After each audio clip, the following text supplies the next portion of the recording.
Good evening. My name is Carl Birkenwald. Tonight, on behalf of the surviving generations of the Holocaust, I have the honor of interviewing Mrs. Nora Eilenberg.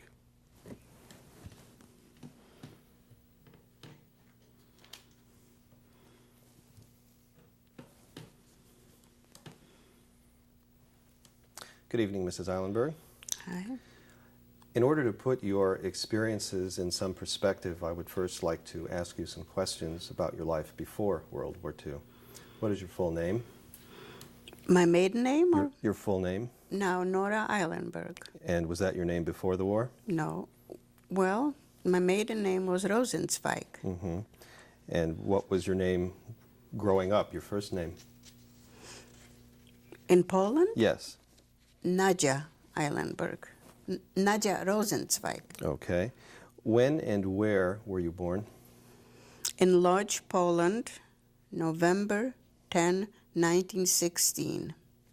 Do you remember your home address? Yes. What was it? Lodz, Cegielniana 18.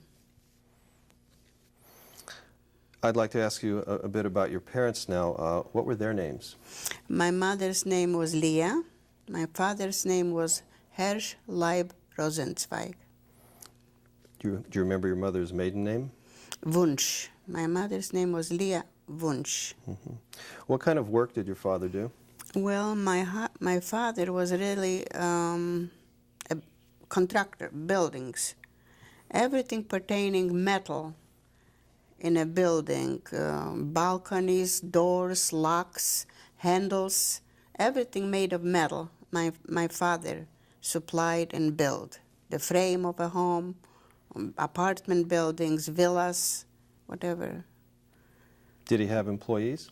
Yes, he did. He had about 6 men working for him. Mm-hmm. Do you happen to know if they were Jewish or not? Most of them were not, but then 2 of his brothers joined him and they worked for my father also. Did your mother work? No. We were 4 girls and 2 boys, so my mother was just raising a family. I'm going to ask you about your brothers and sisters, but first I wonder if you have any special memory of your mother when you were very young. Well, my mother was a very beautiful woman, so was my father, a very good-looking man, and we had a very happy childhood. We come from more than middle-class family. We were pretty well off. My father made a very good living for us. And we had a very happy childhood.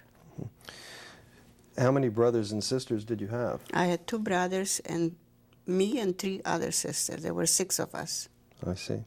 Could you go through each of your brothers and sisters' names, starting with the oldest, if you could, and indicate either when or as close to when you remember they were born? I wouldn't remember that. We were like 2 years apart, really. Mm-hmm. My oldest sister was Sarah. Mm-hmm. My brother, well, in Poland, he was named different. Now he is named Menachem. He lives in Israel. Then I was the 3rd. And then I had another brother, Joseph, and then a sister, Carmela, and my youngest one is Rina. My 2 sisters and brother live in Israel. My older sister passed away in 1938. Which one was that? Sarah. Uh-huh. And she was buried in 1938. That was the time when the Germans occupied Austria. And my father barely had time to come home, to bury my sister and come home.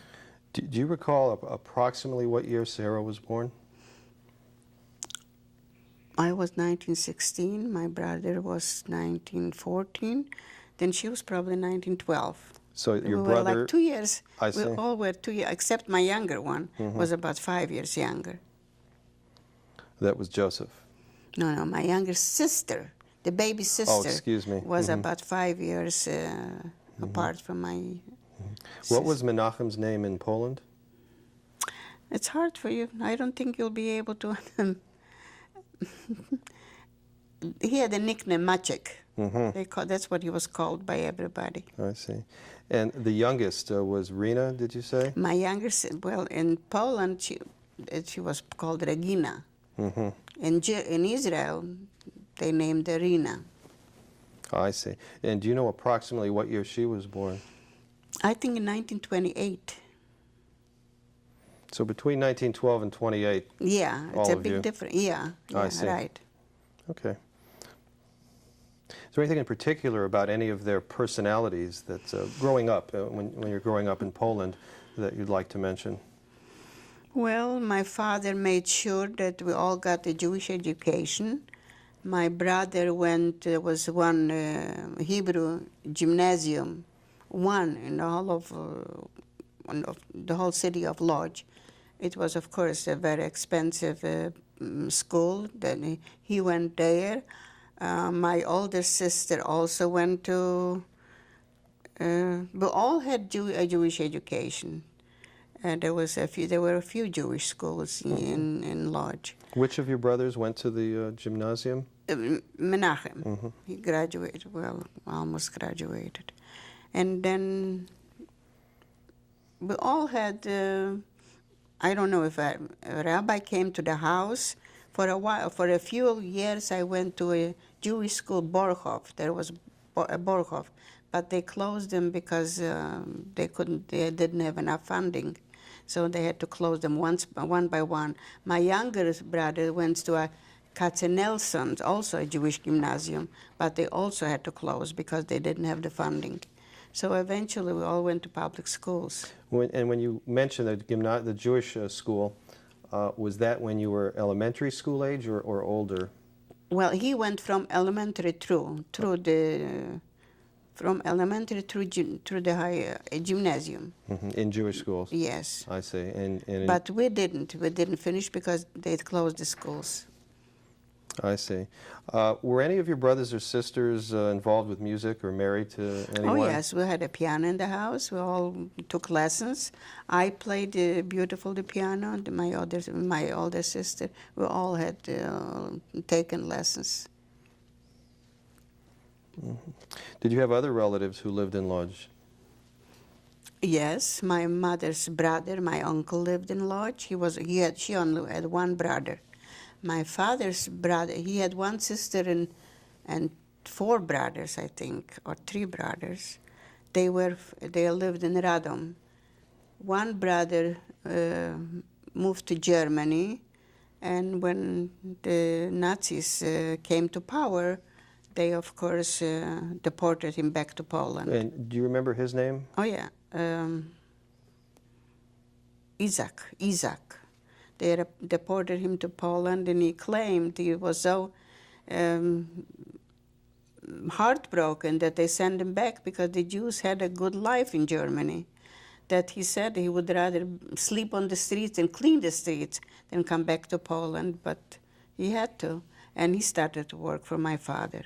And another brother from Radom came and worked for my father. I think one sister and one brother remained in Radom.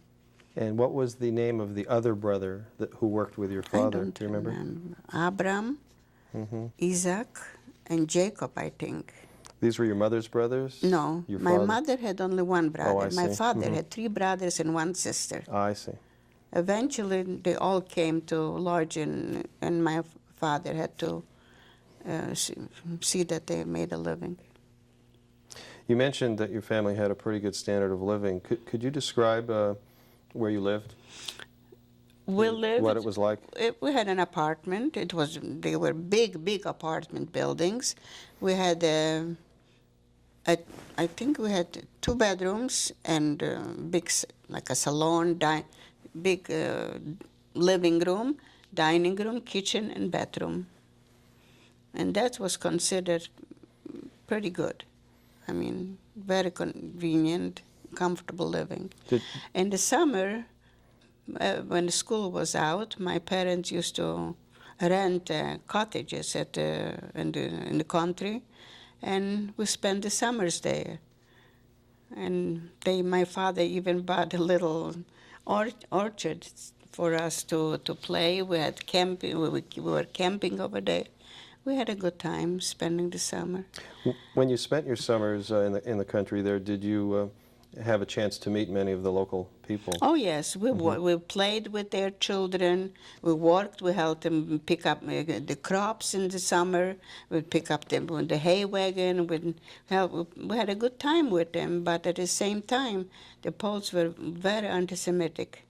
There was one case that my father came used to come for the weekends, Friday night, and he was resting in a lounge chair, and somebody, a Polish boy, and peed on his head.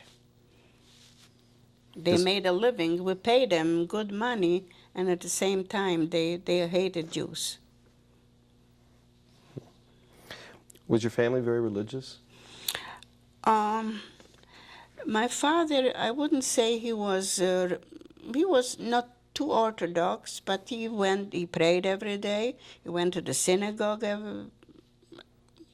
every Saturday, but at the same time we were allowed to go to the movies and to the theater or a concert. He was pretty liberal with us. For example, did you in your home, did you typically have a Friday night to Sabbath dinner? Oh yes, we had Friday dinners. Well, it was kosher, of course, and my father wouldn't have it any other way, and we had a good time. Could you describe what the Jewish community in Lodz was like, as you remember it growing up? Well, it was a pretty big Jewish community in Lodz, but mostly either they were a few very rich Jews. There was one company named Poznański that they were in the textile business. He was a Jew, but he was not allowed to hire any Jews to work for him. The union would forbid him from hiring Jewish men to work or women to work for him. So not one Jew worked in his company. And we had the Jewish theater who came, even from the United States. Ida Kaminska used to come, Schwartz, the main names, and the Habima from Israel used to come and perform. I remember seeing quite a few performances, the Debuk and quite others. And there was the comedians used to come Jewish. Ararat was the name of a group with the Jigan, and they were performed after the war, even in Israel. We saw them in Israel. So we were always involved. My father was a Zionist since I can remember as a little girl. He went in 1928. My father, with two other prominent Jews, went as delegates from the Zionist organization to buy land in Israel. And I think they planned sometime in the future to move the whole families to Israel. But it didn't happen because, they made a good living in Poland, so we kept postponing it till it was too late. Mm-hmm. You mentioned a little bit about your education, starting with a Jewish school. Mm-hmm. About how old were you when you transferred to a public school? I think I must have been 10 years old. I only a few years went to the Jewish school. And then I went to a public school. And were you with non-Jewish students there? I think, yeah, I know the teachers were non-Jews. I don't remember if we were only Jewish. I know there was a Catholic school on our street, and I went quite far away to go to school. I don't remember if they were Jewish or only Jewish girls. I don't remember that. You mentioned girls. Was it a girls' school that you went to? Yeah, we had only girls school. Mm-hmm. Did you have any problems with the teachers or with the school itself? No, I never felt any anti-Semitism in school, although it was very hard for a graduate to go to get into a college. But for a Jewish person, it was very hard to get. They usually had to go to France or to Switzerland or Italy to study. Why was that? Because they would not accept. There was a quota. Just so many Jews were accepted at universities. It was very hard to get. And who was it that wouldn't accept Jews in the university? Well, evidently the government had a limit how many Jews they would accept every year to study at universities. During those years in school and into your high school years, what kind of social life did you have? I think we had a pretty good social life. In public school, mostly with girls. I don't think I went out with boys at the time, not till after high school. When you did go out, were your friends mainly Jewish, or did you have non-Jewish friends as well? Not when in public school. I didn't have any non-Jewish friends. Later on, when I graduated from high school, I went to. It was really a night school, college in the evening, that I was together with a lot of military. Mostly, they went there to become officers or to advance their rank. So I went out with a lot of non-Jews. But I never felt any. I did homework with them. We met to go out for coffee, and we really had a good time. I never was embarrassed or because I'm Jewish. Well, I meant to ask you before, what languages were spoken in your home? Mostly Polish. Well, my parents spoke Yiddish. But I remember that I mostly spoke Polish. I understood very good, of course, and then I spoke Yiddish too. But between my sisters, we spoke Polish. After high school, did you work or become an apprentice or anything like that? Yes. My parents decided that I should have a profession, so I became a dental technician. They paid a dentist, so I don't remember, a certain amount of money, and this was like an apprenticeship, whatever you call it. I learned in his laboratory, and then I worked for him. What kind of things did he teach you to do? To make dentures and crowns, and I worked in the lab, not on the patients. He was the dentist, and I worked in the lab for him.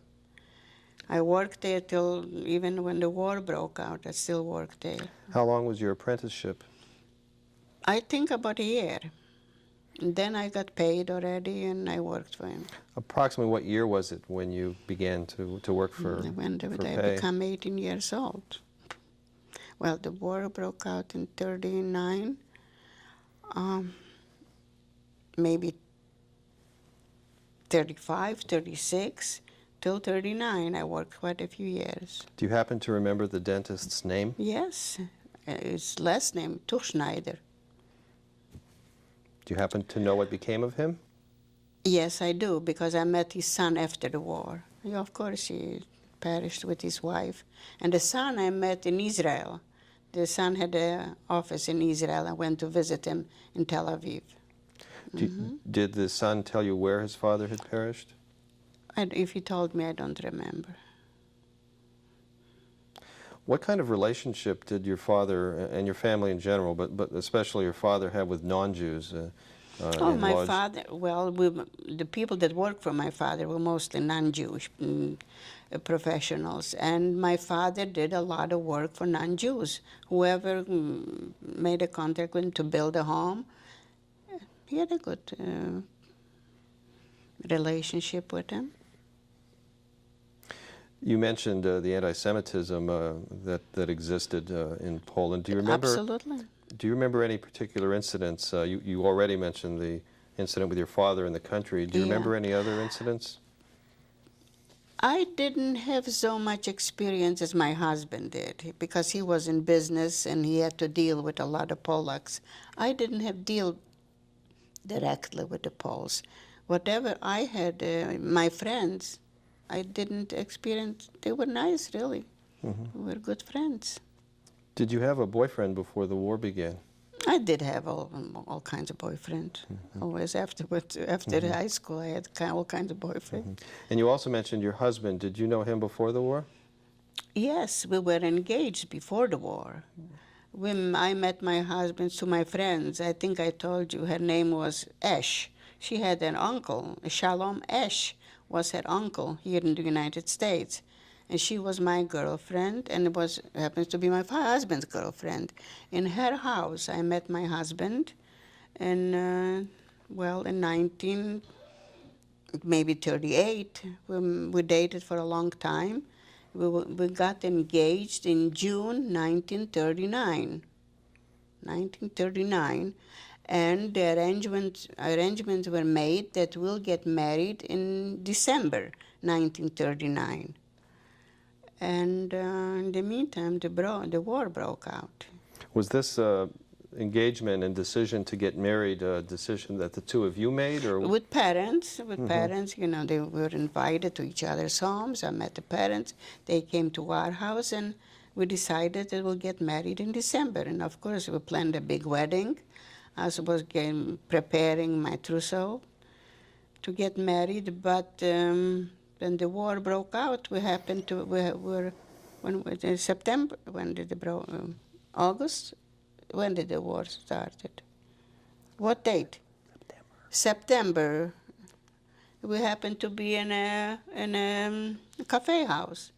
We were sitting and we heard the sirens, but we thought that because they had siren very often, so we thought it's just a siren. We didn't pay much attention to it, but they lasted for a long time, and we decided we better leave. This looks something more serious than usually.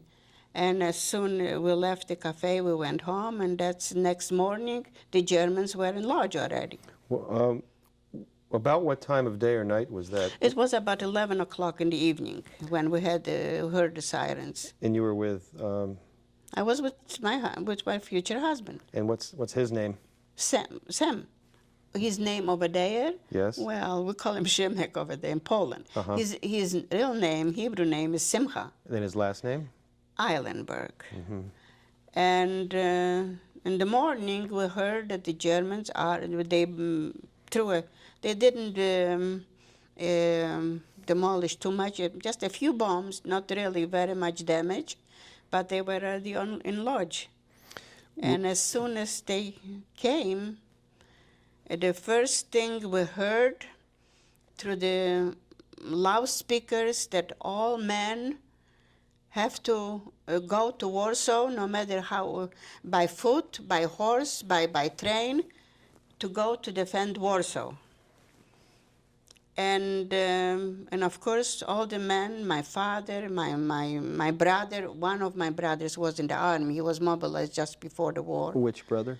Menachem was in the army. So he wasn't home, but my father, my younger brother, my future husband, his brother, they all started for Warsaw. And the Germans were throwing bombs all the way on the route to Warsaw. They were killing them men by the thousands.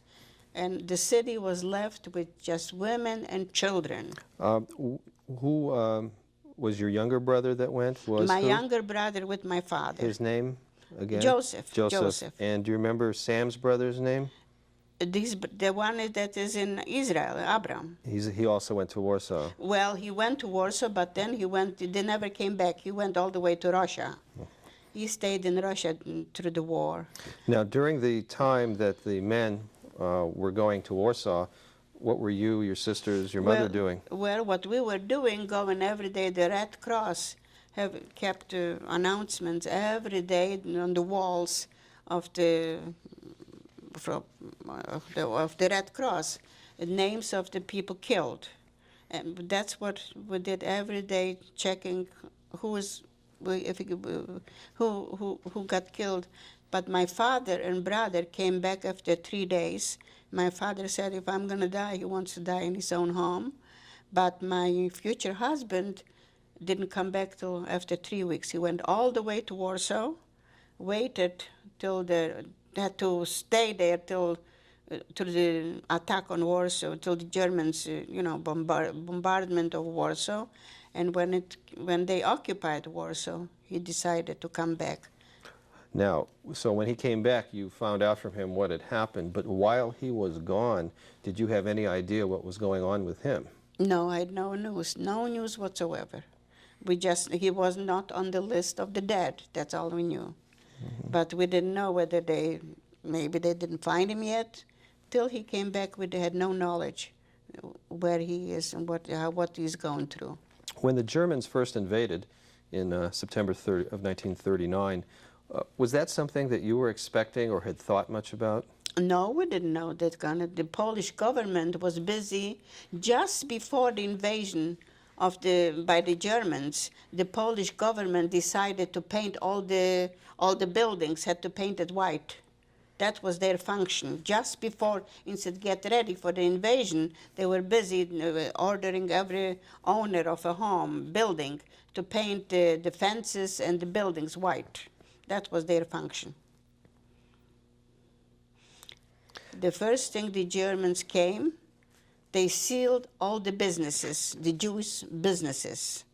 Nobody was allowed to go in or take anything out. That was the first thing. The second thing, every Jew was ordered to return any radio that they had. I remember we just bought a beautiful new Telefunken radio, the newest, there was no television at the time.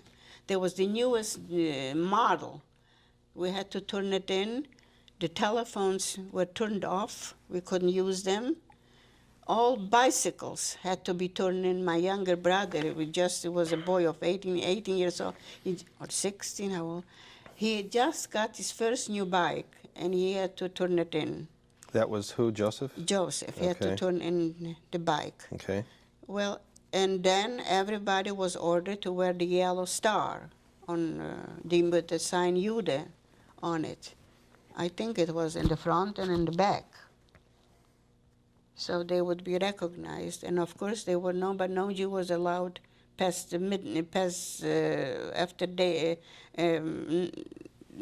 daytime. When it got dark, every Jew, no Jew was allowed on the street. So there was a general curfew. General curfew for Jews. Excuse me. You mentioned Jews not being able to run or have their businesses. Did that impact your father's business right away? Absolutely. What did he have to do? My father, we had the business in the same building where we lived, on the main floor. He had a workshop over there. Of course, the people didn't come to work. It was closed. Everything stopped. The only thing that my father did, the workshop, is to go and pray in the morning, to put on his tallit and twilim, to pray. Mm. And that he did, took a chance. Did Sam also have a business at that time? Yes, he had. Sam had a business. He was manufacturing and selling underwear, men's underwear only. He was buying thread, and he had German Volksdeutsche. They used to make the fabric, out of the thread. They made the fabric, cut the fabric, and then he was selling the ready-made underwear. It was a big business, but as soon as the Germans came, the business was sealed, and he could not take nothing, couldn't take anything. Whatever the Germans had, they kept. They promised that after whatever happens, the war will be over, they'll turn everything, give him back everything, but they never did.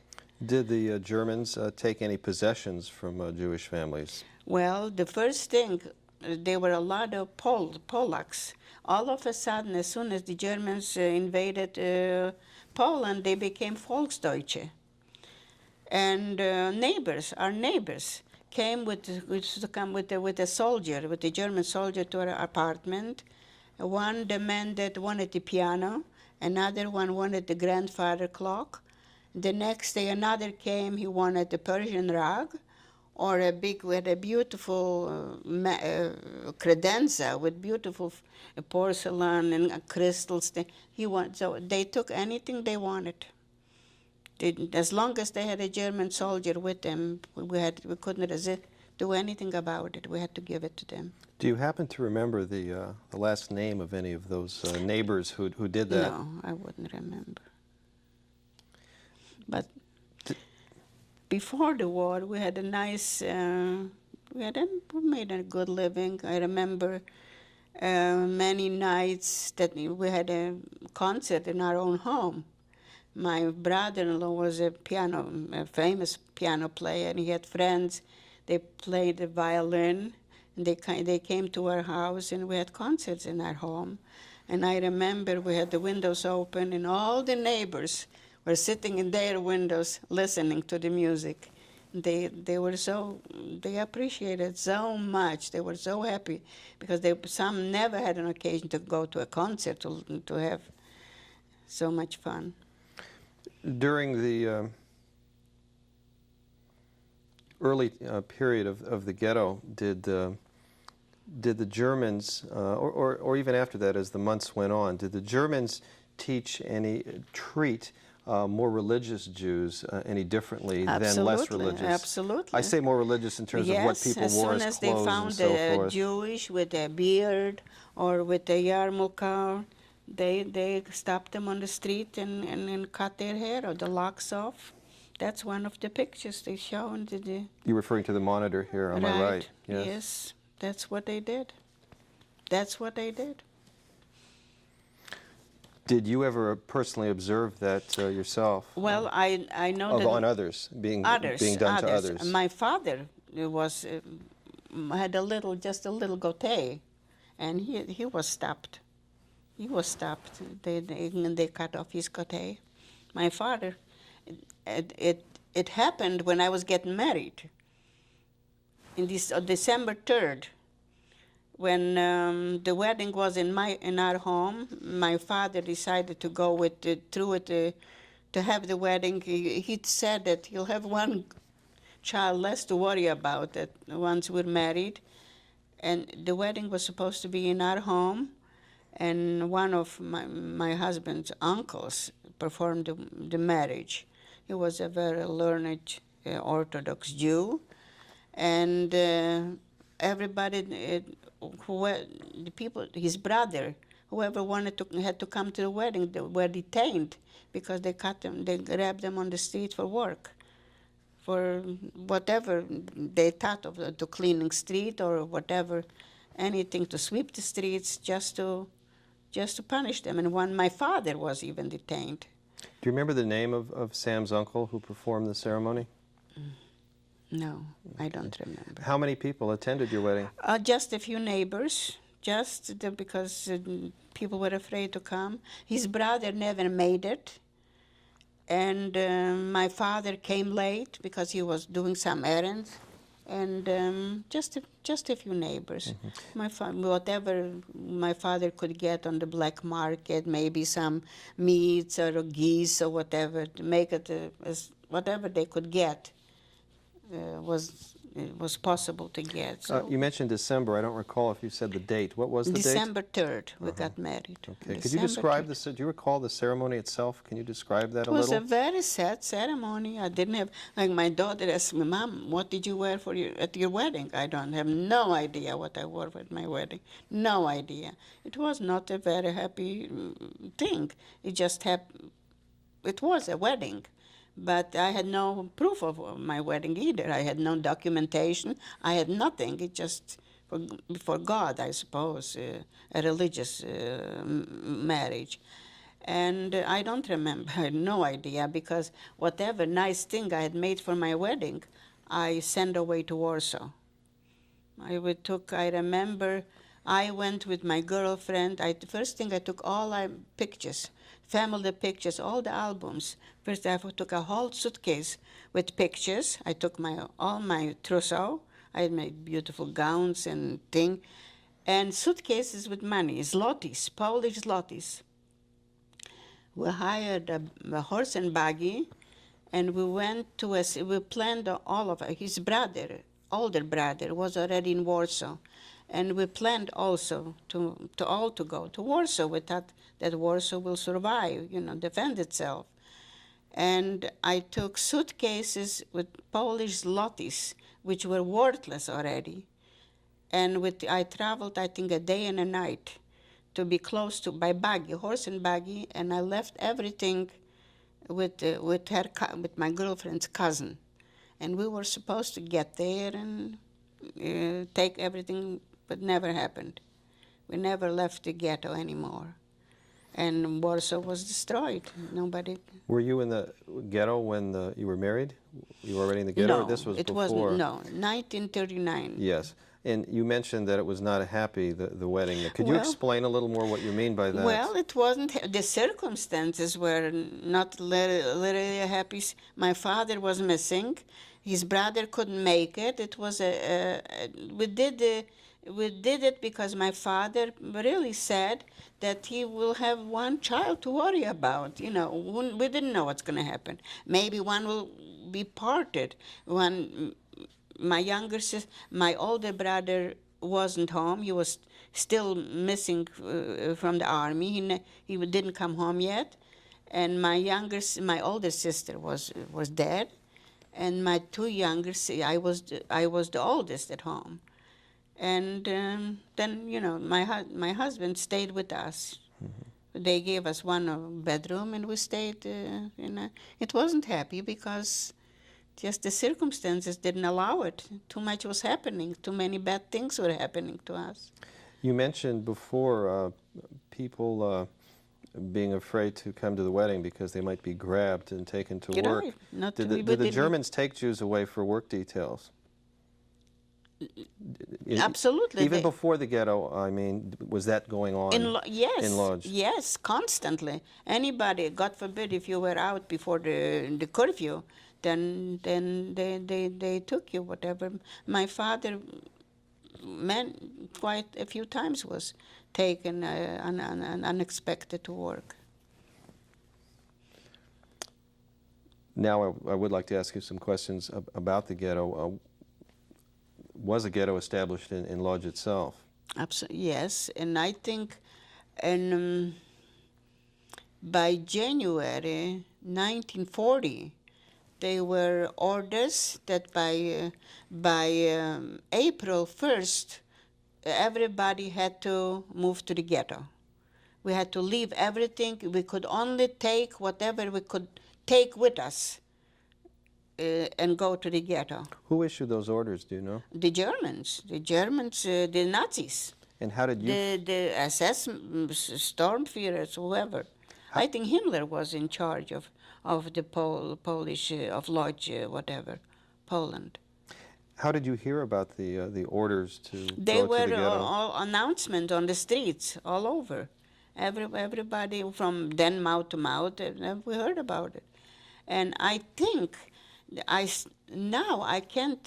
don't remember how in the world we got a bed over there, because it so happened that my parents had an apartment building in that section where the ghetto was established. They established not the best section of Lodz, of course, for the ghetto, and my parents had a building. My father bought it, a 26 apartment building.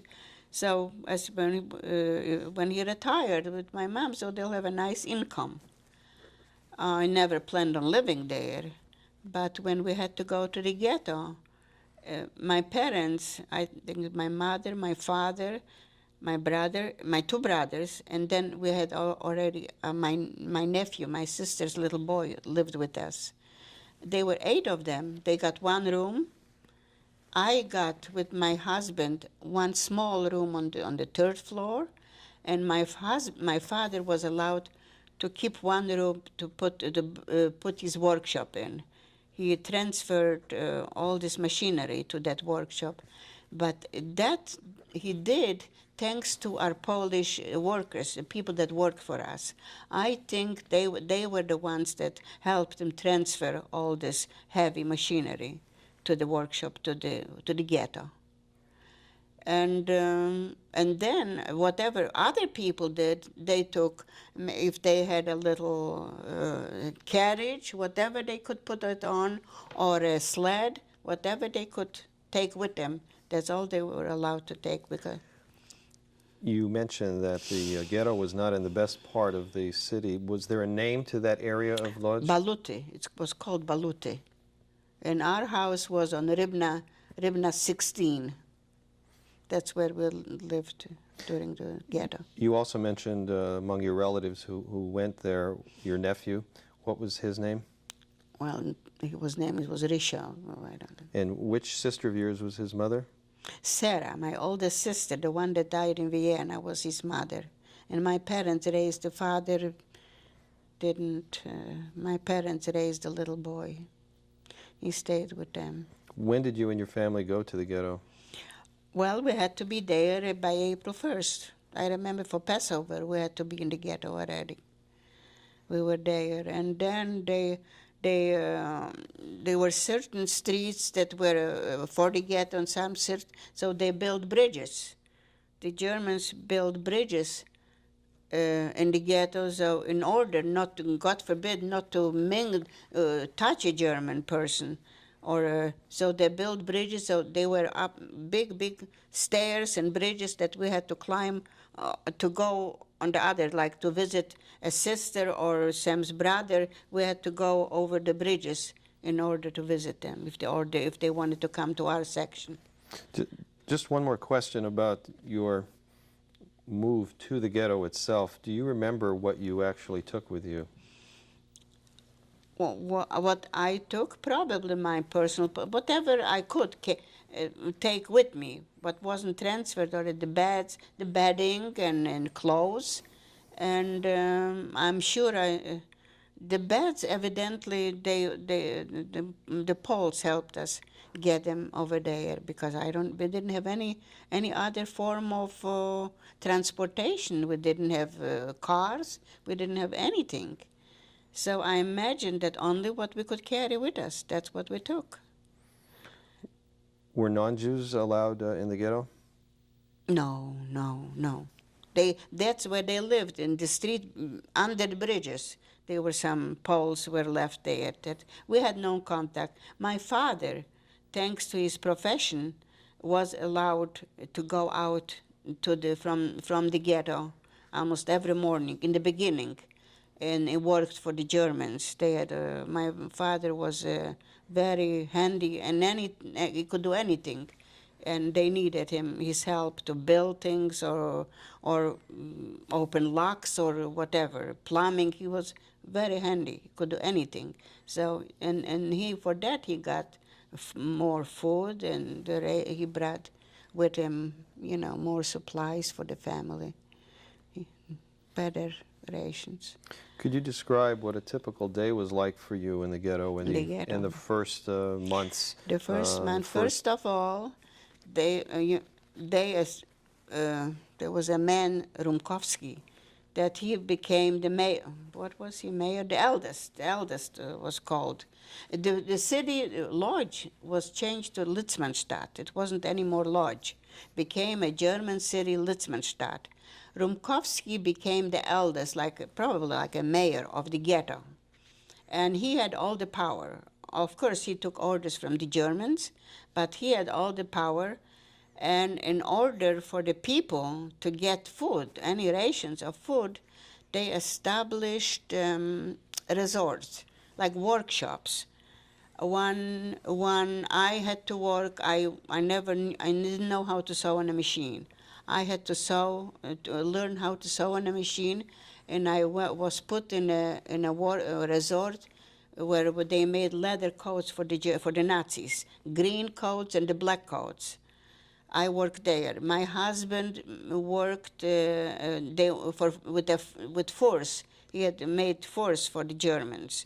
Cleaned, of course, the Jewish furs that all the Jews had to turn them over to Germans. They had to fix them up, clean them, make them over, and he works my father, thanks to his profession, worked it was like a mechanic resort. they made everything that for Germans. Whatever they needed out of metal, whatever pertained metal, everything, locks and all kinds, everything. And he was, Himovich became the director of that resort, and my father was his right hand. Well, you refer to resort. Is that a German It's word? called, yeah, they were called resorts. There were workshops, for hundreds of people worked in each one of them. But in order to get a ration of food, we all had to work and get a card, and then we got food. Even, I think even my sister, my younger sister, she was only 13, she had to work. Even children had to work in order to get a ration of food every week or every 2 weeks, something to eat. How were you assigned to work sewing coats as opposed to working in one of the other workshops? How did that come about? Well, in the beginning, I worked for a while because I think I knew the one that became director of this shop. He got me into it. But I worked there just for a while. From there, I worked in a laundromat. And then I became a cashier in the laundromat. People paid a certain amount to have their things washed. No, they didn't have washing machines at home, I think. They used to pay a certain amount, and I worked over there. How did you get that job?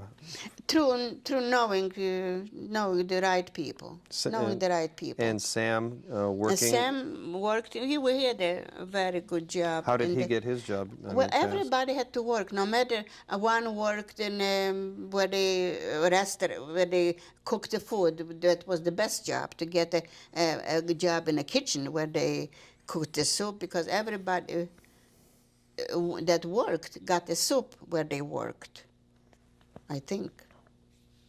Yeah, we all got a soup.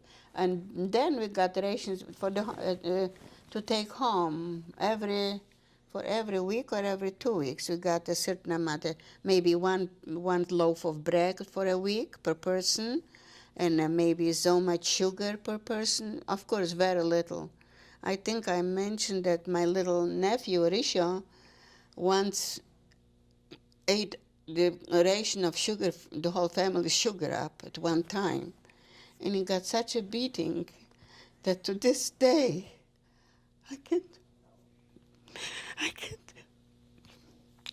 forgive myself why they beat him so. And it was terrible.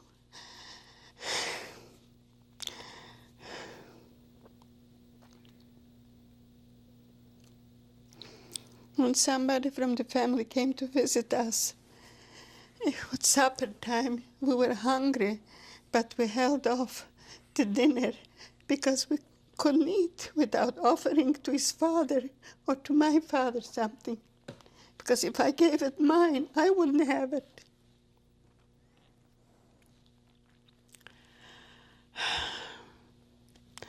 People were dying on the street, and there was a joke going on that she ate him up or he ate her up. Because if you gave him your portion of the food for a week, then you had to die, you had to starve. And the bodies were piled up on the streets. And the first one, then two, and then you could see we just walked by. Nobody paid attention anymore till they picked them up.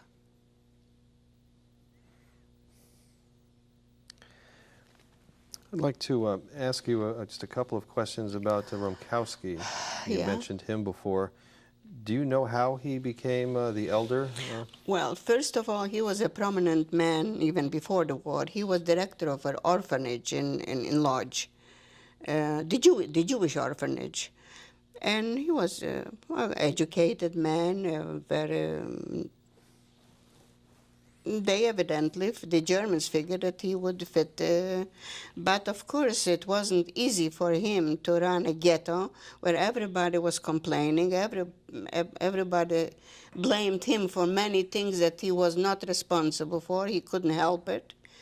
Every so often, every 2 weeks, there was an order for him to deliver more people. We didn't know. They claimed it's for work. The Germans needed workers.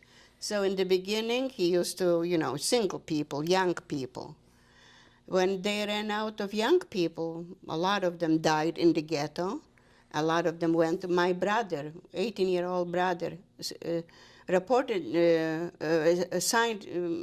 registered himself to go to work for the Germans. He was young, he was hungry, and he said, if he will work for the Germans, they'll feed him. And he registered, and we never saw him again. And every week they wanted people. And we really didn't know. We had no idea what's happening to these people.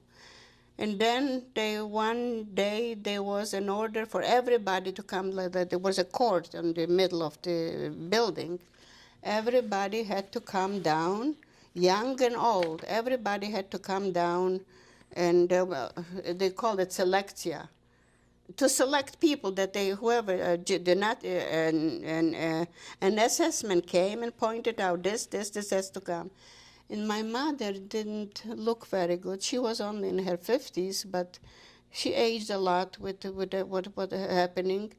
And then my nephew, in the evening, we decided that my mama and the little boy won't come down, that they should hide out, because she was pale and she got gray hair, and we were worried about her. And I, with my husband, went in our apartment. In the morning, we were young. I wasn't worried about myself. And when we came down, I didn't see my mother and the little boy. Which boy again? Which name? Risha, that's the same my one. nephew. My nephew. Mm-hmm. And he was only 3 years old, I think, 3 or 4. And I thought, oh, good, then she didn't come down. She's hiding. When it was over, it turned out that they took my mother and the little boy. And my brother ran after my mother, screamed, please help me, help me. I didn't see that, but they told me. And my brother ran on this truck with my mother. I don't know what he was thinking, but he went with her. Which brother? Menachem. And he was only 28 years old or 27. So it took maybe a day, and my father, they went to Rumkowski and got my brother out. But my mother and the little boy went. You say they took them. Who took them? The Nazis. They told them to go on the truck. Whoever they wanted. They took children and older people. And then they took young people. And then I was on the list. Then they looked for young married couples without children. Mm-hmm. So I was on the list.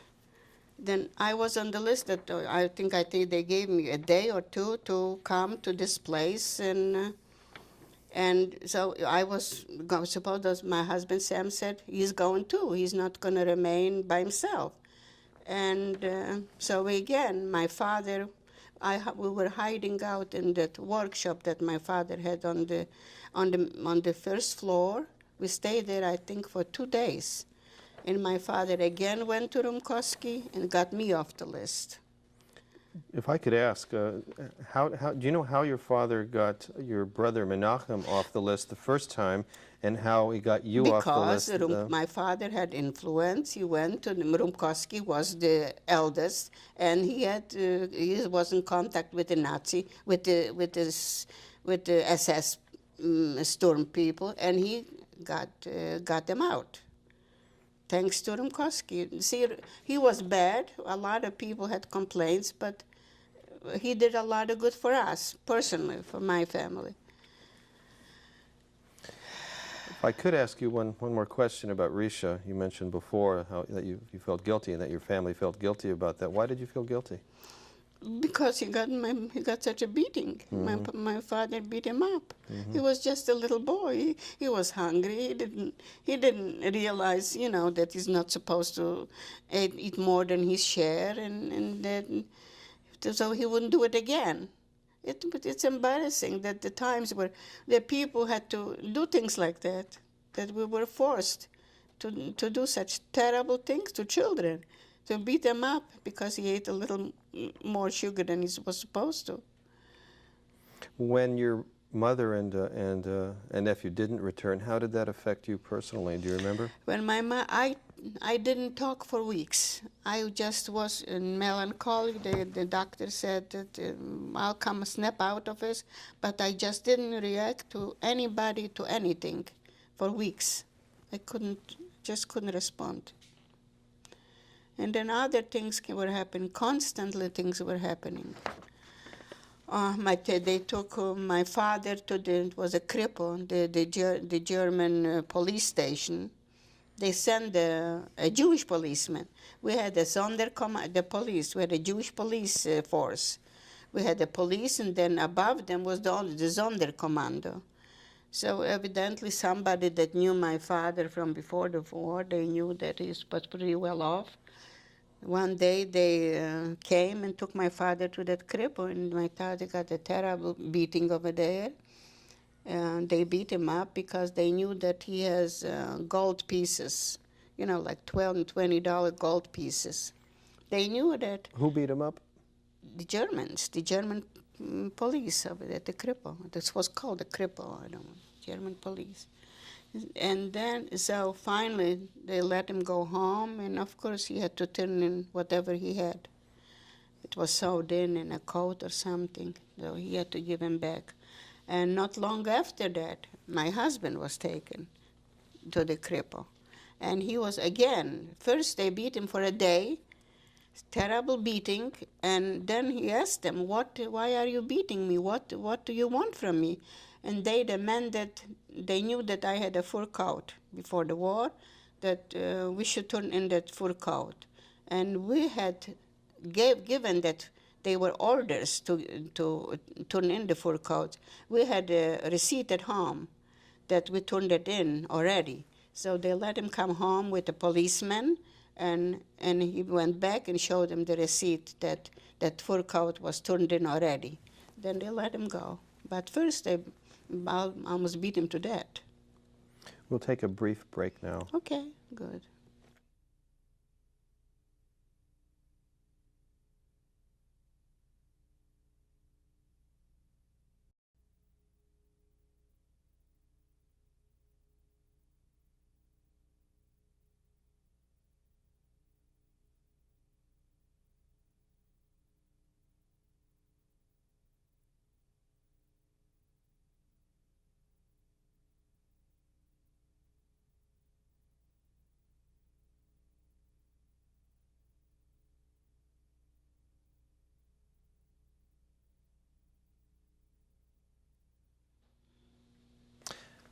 We're continuing the interview now, Mrs. Eilenberg. I want to ask you a question or two about being married. Marriage is an adjustment to begin with, and here you and Sam got married. The war had already started, and then a few months later, you were in a ghetto. And I wonder what it was like being newlyweds in this situation. What kind of relationship did the two of you?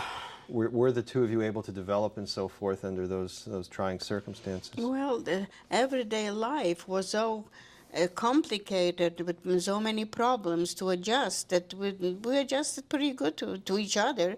I know that we were very concerned about each other. I never ate, we weighed, everything was put on a scale, so everything that was divided equally. I never ate a spoonful more than I gave him, and he wouldn't eat any more than he was mine. We tried to do it everything right in order to survive. And with my family, like I told you, we could not give away anything.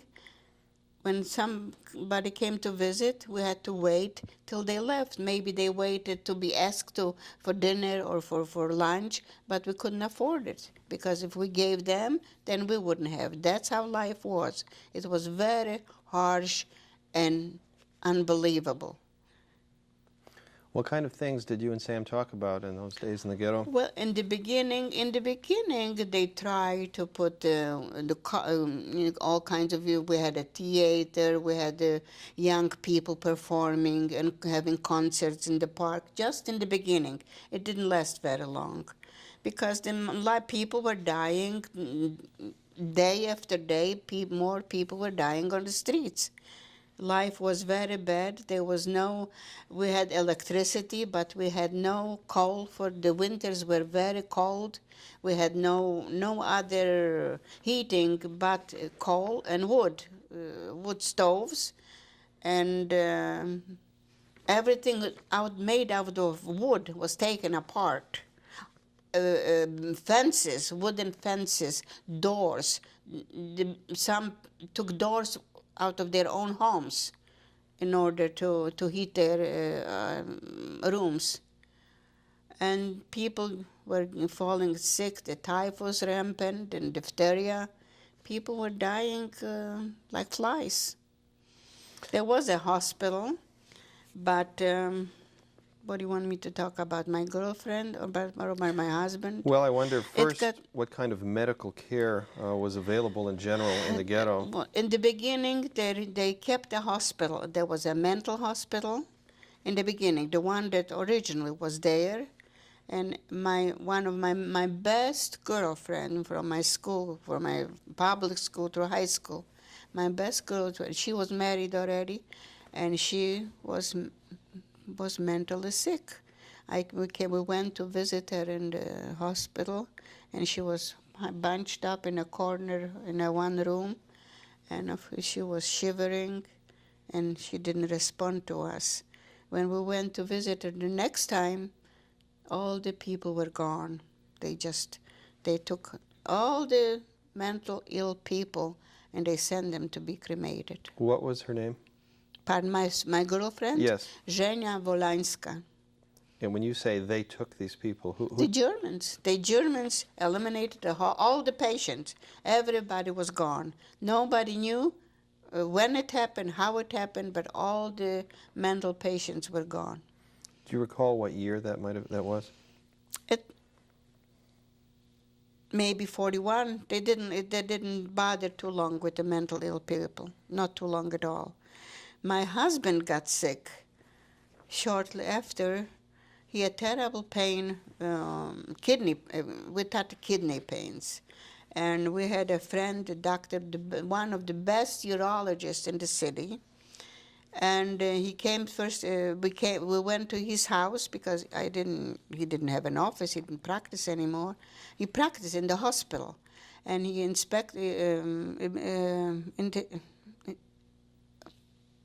checked my husband. He said that he probably has a kidney infection, that it would be a good idea for him to go to the hospital. And it was very hard. They were very limited. There were so many sick people and so many just limited places in the hospital. But somehow he got him into the hospital, and still there were no X-rays. There were no painkillers. They couldn't do nothing for him.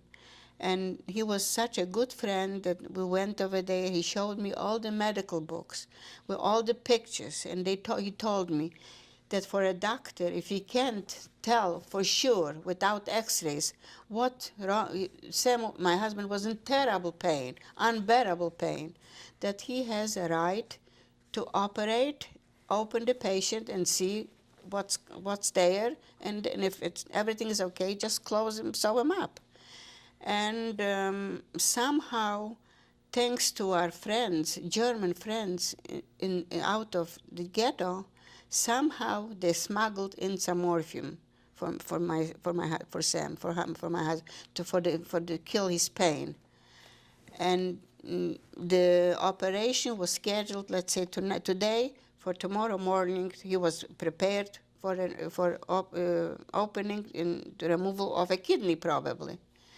And somehow I had a premonition, what is he going to do? How is he going to survive with one kidney? I went back to the doctor. There was no telephone. I had to walk for miles, wherever he lived, at night. And I told him, Doctor, I don't want him operated in the morning. So he talked to the chef of the hospital, and he said, is it the chef called? Chief of the hospital. And he said, if you take him out of the hospital now, I'll never take him back because there is no room for him. I said, I'll take this chance. And my doctor said, you take the chance. If he will need help, I come to your house and I'll treat him in your home. And that's what we did. We took him somehow, that morphine killed the pain, and somehow he got better, and to this day, never had a pain again. So the doctor said he probably he had an infection, a kidney infection or a bladder infection that was so painful, but it went away. And I think I saved his life. Do you remember the doctor's name? Yes, Klaszczewski. Dr. Klaszczewski. He was with us all through the camps. Somehow he managed with his wife to get into our group with the metal workers. We were 500 people, a close group. I don't know, should I start how this? I will ask you some questions And about he that was later. with us all through the years, and he survived and went to Poland and practiced medicine after the war in Poland. Do you remember the hospital name? Did it have a name? I don't remember. I wouldn't remember. Do you remember the street it was on? No. In the ghetto? Limanowskiego, I think. Maybe. I don't remember. Were there many religious activities going on in the ghetto? Not at the end. Nothing. Nothing was going on. Everybody was busy with their survival, just to survive day by day. Nothing was going on anymore. Just work and something to eat. Were there any newspapers in the ghetto, or? In the beginning, we had money, with Rumkowski ghetto money. That's the only thing that we could use to get when to get a ration, food. We had to pay for this, I think, with this money. It was just ghetto money, worthless any place else, with Rumkowski's picture on it. And what were sanitary conditions and facilities like in the ghetto? nothing. There was no water in the apartments. Had no water and no bathrooms. With just outhouses. There was nothing. Eventually, they even took apart the outhouses because they were made of wood. Even this was demolished, taken apart. Where did you get water? The water was there. We had with the pail, with the bucket. We had to carry the water up on the third floor. There was no water, running water. The only thing we had is electricity. And what Sam did, he did a very dangerous thing, that he applied something outside the building, some wire. He attached it, that at night it got red outside, but it warmed our room. But if they caught us, we probably get the death penalty for it. Did I tell you, did I mention the abortions? Well, I was going to ask you whether babies were born in the ghetto. Did women have babies? They had babies, but there was a certain thing that they had a baby, that they would go with the baby once, but because they took the baby. Women with babies were taken away. Again, you mean, when you say they, you mean? Germans, the Rumkowski had to deliver all the babies. And which mother would give away the baby? Or even when they went to the camps, the woman with children had to go left, and without, young women went right. And I had 2 abortions. First one, and 4 doctors came. Well, 2 doctors, the most famous. What is it? Gynecologist. One of the most famous gynecologists came to my single room with another doctor and with a nurse to perform the abortion for 1 loaf of bread. We had to save from the bread what we got. We had to save to give her 1 loaf of bread. 3 docs came to my house on my kitchen table to perform the abortion. Do you know what kind of procedure they used? Probably whatever they would use normal in head office. Were you awake, or did you? I was awake. You were? I probably was local anesthetic, and once, and then after months again for the same thing. Do you know what years that took place? That was probably 1943 already. 1940, in the beginning, maybe 9 months later or something like that. Did you have a discussion with Sam each time about this? Oh, sure, we had discussion. But we knew that if we had a baby, then we would never survive. that the baby we would go with the baby. We would never let the baby go and stay alive. So So it was a joint decision? it was a joint decision. Of course, my family didn't know anything about it. It was all, I was ashamed to tell anybody. One of my aunts knew already something because she also lived in our building. You mentioned that the doctor, the gynecologist, was famous or well known. Do you recall his name? Bożykowska. I'm sorry, what? Bożykowska. Her name was Dr. Bożykowska. She was one of the... Her, excuse me? Her, a woman doctor, Yes. yeah. And she came with another doctor and a nurse. Well, evidently they were working, performing this. I wasn't the only one that was doing it. There were plenty others. Do you happen to know the name of the other doctor or the nurse? I don't know. I don't know the other doctor. And the doctor who performed the procedure, who did the abortion, do you know what happened to her? I know, because she was also with us. In Stutthof, she died on the floor of diphtheria, out of malnutrition. She got sick and just died on the floor. You were in Stutthof with her at the time? In Stutthof, on the floor, on a bundle of straw. Do you have any idea approximately what age she was when she died? Maybe in her 40s, 50 maybe. I can see her now, a beautiful woman, beautiful, one of the best in the world. Do you remember her first name? No, I don't remember the first name. I don't know. Don't remember. You mentioned the newsletter or newspaper that existed in the beginning. In the beginning, yeah. From that newspaper? The Ghetto news and little articles, but that was just in the beginning, when people were still people. People turned into animals. Nobody was... No, all the emotions were, even parents with parents, children with parents, everything died. Nobody had pity on anybody. So what did you personally observe that makes you say that people became like animals? Like one ate of the other's food. They didn't care if he's going to survive as long as they thought that they survived. At the moment, they were full of food, that they satisfied their hunger. When I was asking you about newspapers, I wonder if not from the Ghetto newspaper, was there any other source of information about what was happening in the war or in the world? No, we had no communication with the outside world, none whatsoever. Maybe there were some people underground that they had a radio, but to my knowledge, we didn't know anything what's going on. Only what the Germans let us know, what work if we heard something. That's only, we had no communication with the outside world. The one thing that happened, that my husband's parents were working in also like a workshop, that they were sorting out clothes. The Germans took all our good things away from us. We didn't have much, especially the people that from the camps, but that they went to Auschwitz or to the concentration camps. Everything was taken away from those people. And his parents were sorting the clothes, the good things the Germans took, but they had to somehow give us some clothing, something. We had no way of buying anything. There was no store. There was not a store, no place to buy clothes. So they gave us the remnants, what they didn't take for themselves. They supplied for the people in the ghetto, shoes or coats or whatever.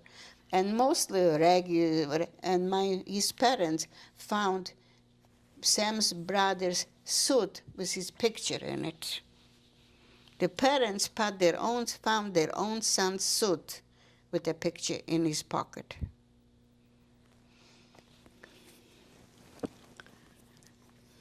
How did you find that out again? They told us. While you were in the ghetto, in the ghetto, they found it. So we knew that something happened to him. That why would they have his clothes? Why do they have his suit? That something must have happened to him.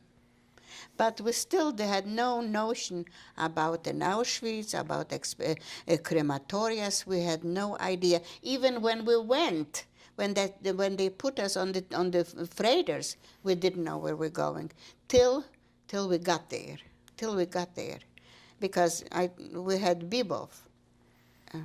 What do you want to talk about? Well, you now? mentioned Bebov. Why don't you continue? Who was Bebov and Well, what he role was a did he have? general, Bibov, that he was in charge of all the these workshops in the ghetto.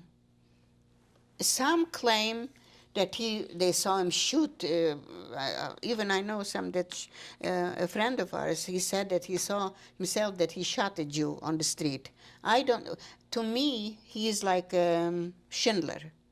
I don't think that we would, me, my husband, and my sister, that we would have survived without his, if he wouldn't protect us. He was with my fathers and my brother in that metal resort. That's what I don't know how to call it here. And in 1944. In August, September 1944, evidently they knew that the war is, the Russians are coming, that when America joined the war, that, and the Russians were coming, or the Americans, that they're going to dissolve the ghetto. They started to move everybody out of the ghetto. We were the last ones, almost the last, except they left only a certain amount of Jews to clean up the ghetto after we left. You were the last ones, and was Bebov involved with that? Yes. And Bebov took us under his wing. He took 500 Jews. First of all, the people that belonged to his that metal resort that where they made ammunition. That's what they did over there. They made ammunition. Where my father works, they made. Maybe the cannons where they shoot, I don't know what. They made ammunition. And he took us under his wing. And let's say they were only 250 people, workers over there with their families. But he took gold and jewelry, whatever, gold dollars from a lot of rich people from Lodz. Whoever had enough money to give him so they can join this group. Altogether, there were 500 people, including children and old people, as long as they had the money to give it to him, to buy themselves in. So they cleared and we were the last ones. Rumkowski went first with his oldest Sonderkommando. All the other resorts went. We moved in, me, my two sisters, my brother, and moved in with my father into this resort. That's where we stayed to wait deportation. And which were the names of the sisters and brother then that were with you? Carmela, Rina, Menachem, and my father. That's all that was left of us. And one of my aunts and her two children, but they couldn't go with us. And they Sam would not was with allow. you? Yes, Sam. Me, Sam, Okay. Rina. Now, again, back to Bebov just a little bit. Was he a German? He was a German general, and he was, in order not to go to fight on the front, he pretended that he is running an ammunition factory to protect his own skin. He was being very important. He's running an ammunition factory, so he didn't have to go to fight on the front. At the same time, he made himself a very rich man. He got fortunes from people. Did any members of your family have to pay him something? No, because my father worked there. My father was, and thanks to my father, me and Sam went also as daughters. But eventually, Sam was not allowed to go. And we stayed, and when we were in that resort, they opened they had magazines with food. Everything was open to us. We could have anything we wanted to eat, fruit and candies and chocolate, but we couldn't eat because we knew already that something is going to happen. We had a premonition that something is going to happen. First of all, they would not let my aunt go with her two children because she had a different name. And when we left, only a group of some Jews were left to clean up the ghetto, to bury the sick or to bury the dead or what, and clean up the ghetto. Not to leave any. If the Russians were coming, they didn't want them to know what was going on there. That's what we found out later on. And Bibov said that nothing will happen in German. Nothing will happen to you. Not even one hair of your head will be damaged. Did you hear him say I that? heard him say. He had it all standing in the platform before we had to board the freight trains. He said, not a hair in German will be hurt. You'll be safe under my protection. And to leave, to take anything we can on our back, of course. That's all, a bundle of clothes that we could take.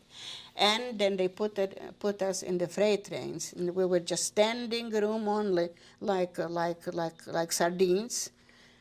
And if I could ask you a few questions first before asking you about your journey. How would you describe Bibov, General Bibov?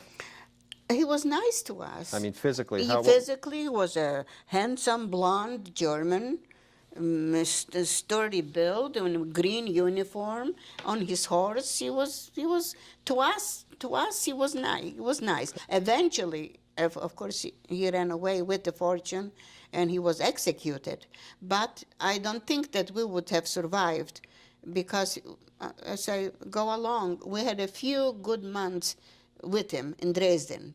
A few months that we weren't threatened, that we were sort of treated a little bit humane. About how old was he at the time you left the ghetto?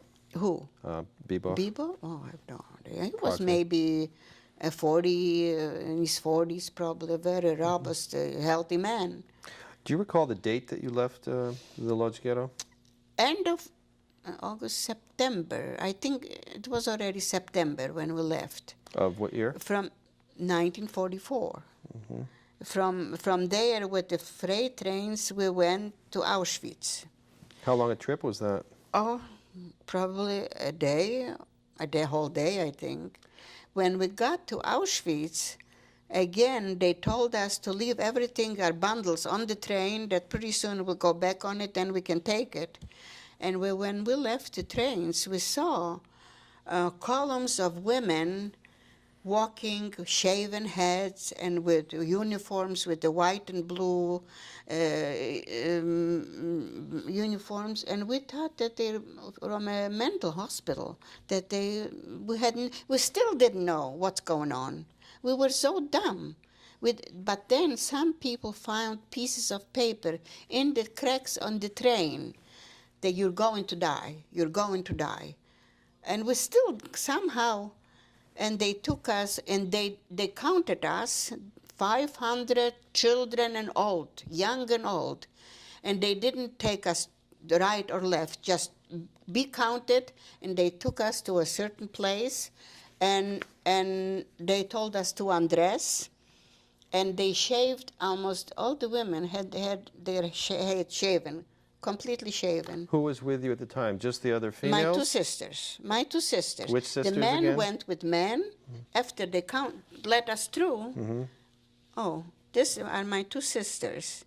She's showing And who are this. their names, please? This is my sister Carmela, and my sister Rina, and my brother, and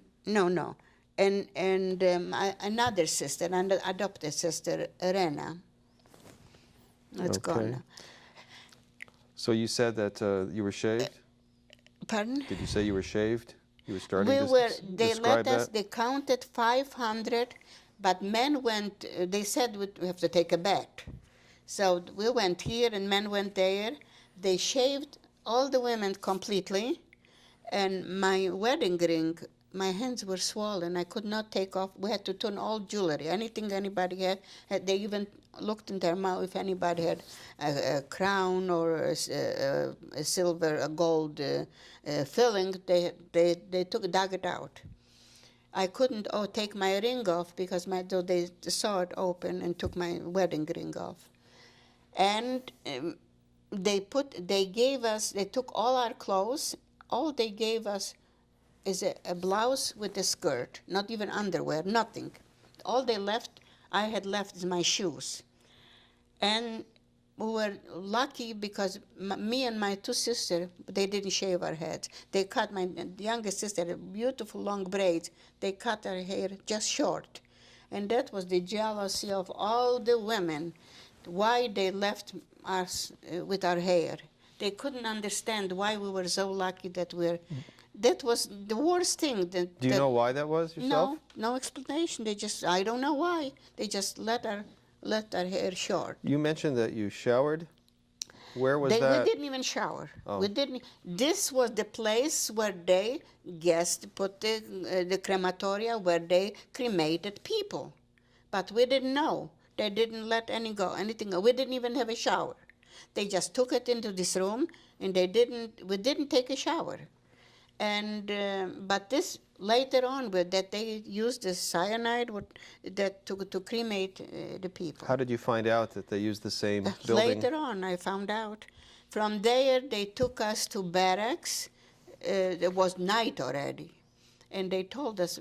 I was with my two sisters. The men, my husband, my brother, and my daddy went with the men, and they told us to pretend that we're sick, because it can happen that in the middle of the night, the assessment came and called out young girls for their purposes, to pretend not to respond and to moan and groan that we're sick. So we stayed in Auschwitz, I think, 2 nights. That's all, 2 nights. And again, they counted us, all 500 of us, and we went again on the freight trains, and they took us to Stutthof. And before you describe what happened on that trip, I have a few more questions about Auschwitz, if I may. You mentioned that you were warned that the SS men could take women and use them for their own purposes. I assume you mean sexual purposes. Do you know of that happening to any in your group? Oh yes, it happened. That's why the people, they were women that they were there for 2 years and for a long time. We were lucky, thanks to Bibo. That only I myself am think that he saved our lives. We would never survive. Did any of these SS men ever come to your barracks those 2 nights? They didn't. They didn't come. But they said it can happen that the young girl, I was young. I was in my 20s. My two young sisters were very young.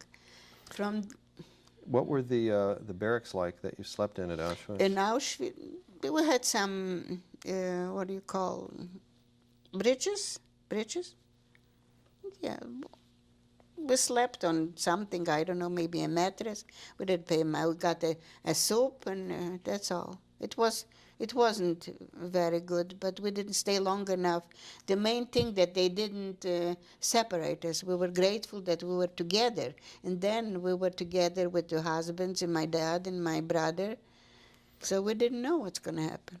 And in Auschwitz, going back to the day that you arrived, did you receive a tattoo? Pardon? Did you receive a tattoo when you arrived in Auschwitz? Because we were in that group.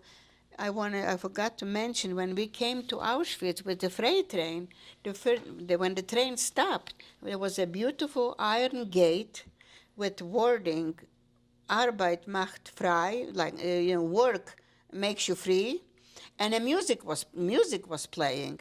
I thought a band was, evidently there were tapes going.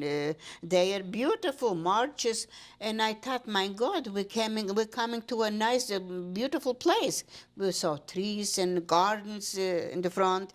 We're coming to a paradise here. What's waiting? Maybe something good is going to happen. And then it turned out that they were just tapes, and the horrible place that it was. And after the 2 days, Bibov evidently was there, and he was organizing the whole thing. And he said by mistake, that was a mistake that we got there, but we're going there. They put us on the freight trains, and we went to Stutthof, which was even worse. Did you see Bibov at all while you were in Auschwitz? Bibov himself? No, and not after we left Lodz. No, I didn't see them. He was working in the background somewhere. Did you know that he was at Auschwitz, or how did you find Well, out? because they counted us again. They were not allowed to touch anybody to take to work. They were not allowed to disrupt this group. They kept us together. So they, and from when we came to Auschwitz, we came to empty barracks. There was nothing, just a floor, brand new built barracks with nothing, just a wooden floor. We had to stay there on that wooden floor. I think we were there. This was now in Stutthof or in Stutthof. Okay. That was Stutthof. And I do want you to describe your living situation in Stutthof, but first I'd like to ask you how you got to Stutthof and how long it took. It probably took another day. It took a day because we went up on the same freight train. There was no other transportation. They didn't take us on a luxury train. Of course, we didn't know where we're going. Everything was done without our knowledge. What's going to happen? And we got there probably at night. And after that, well, we were there a few months, I think, till November. Well, I'd like to ask you some questions about your life in Stutthof. You mentioned that you went to some empty barracks, I believe. Yes, completely empty, nothing, with no blankets, no straw on the floor, nothing. We had to get up every morning at 4 o'clock to be counted outside, and it was already cold. It was already August, September, October, and finally they put some straw on the floors, and they gave us some blankets. And I was very handy with my hands. I stole a nice wool blanket. And so one woman had a needle, one woman had a scissors. Somehow we were resourceful, and I stole a wool blanket, and I cut it up, and I made a vest for my husband and for my daddy. And the men were on the men's side, and women were on one side. We were barbed wire, divided with barbed wire, electric barbed wire. When I made one of these vests, I took the edges of the fabric. Unraveled the edges and used that as thread, and I made 2 vests, and I threw them over to the men. Was that at night or during the day? During the day, we were allowed to go out and stay, to communicate with the men over the wires. The men were on the other side, and well, there was something happened before. Oh, that I don't know if I told that there was one couple that liked my younger sister very much. Which sister? Rina. And he liked it, and he used to bring her food, loaves of bread and margarine and cheese. But then I was worried, and of course, when we got it, we threw it over to the men, so they'll have a little more to eat. But then I was afraid that he's giving her some food, that he might want something from her eventually. Then he'll come and ask for her. So we stopped, we were hiding. We would not, and everybody was terribly jealous that we're getting something more than they did. So we had to stop it. We were afraid that they would take revenge on us too. What were you hiding, yourselves or the We bread? didn't show up to receive. When he came with the goodies, we didn't show up. We were afraid to take anymore. You were hiding from that particular capo. Yeah, we I were see. afraid because I was afraid that maybe he'll want something, you know. So you were hiding yourself and your sister? And my sisters. We wouldn't take anymore. I see. But when I threw these packages over, I thought, you know, I did something good. But then... The packages, now you mean the vests? The vests with right. For them to have something warm to wear. After a few days, a man, evidently the man that ran this SS men that ran that camp, came looking for the women that were throwing packages over the fence to the men. And everybody step out. Anybody that threw a package over, step out. So I stepped out, and a few other women. And we were punished by standing against the wall of the barrack in front of everybody for a few hours. And I thought, well, this is the punishment. That's not so horrible. But then a week later, they came back, and everybody had to, we were sitting on the floor just like that. There was no, just the floor. And we had to sit like that on the floor, crouched on the floor, and look him straight in the face. And he's going to pick out all the women that were punished for throwing the packages. Some other women to other things, I don't know. And he's picking out. So I said, good. I knew that if I'm picked, I'll never come back, and I probably won't live long. And I said goodbye to my sister. We kissed and hugged. And he picked out a few women. He didn't pick me out. So I don't know, it's fate somehow, because I had to look him straight in the face. And then I was afraid that the woman will point me out too, because they were terribly jealous that were three sisters that were together. Everybody was alone. Very few relatives survived. We were the two of us together there, three of us. And we were I was the oldest. I always had to find a place for them to sleep at night. And I was the last one to find some place, a corner to sleep. The nights were nightmares, because we lied on the floor. And at night, if you had to, God forbid, you had to go out to you needed to go to outhouse. The women, we had the cream of the elite of the Jewish elite from Lodz. Only the richest, the intelligentsia of Lodz, that could, doctors, the biggest business people that could have the money to buy themselves in. And the cursing, and they were pulling pieces of skin out of you. God, if you had to go over them in order to get out. So when night came, the more you thought, just the thought that you might have to go, drove you to go. And I prayed to God not to wake up anymore. Every night I put my sisters, I found places for them to lie down. And sometimes I had to sit. There was no place to lie down. And just prayed not to get up anymore. It was unbearable. Stutthof was unbearable. Do you mentioned your two sisters and their names again? Rina and Carmela. And you also mentioned an adopted sister. Well, no, we didn't meet her till after the war. Till after the war. Okay. She was from Lodz. I see. She was with my cousins together. We got so close that she went to eat. She lived with us. I see. She was all by herself. She was a single young girl. She didn't have anybody. In Israel, she had a brother. Regarding the incident with the vests, yeah, do you happen to know what the commandant's name is who came on horse? No. I never knew that. And regarding the women who he picked out the second time? They never came back. We never saw them again. They said they go into a Krankenhaus. That means Krankenstube. That means to the hospital. They go into a hospital. If they go to the hospital, you never come back. What kind of physical condition were people in, the prisoners at Stutthof? They were dying. That's where out of the 500, all the older people died. A lot of children died already because there was malnutrition.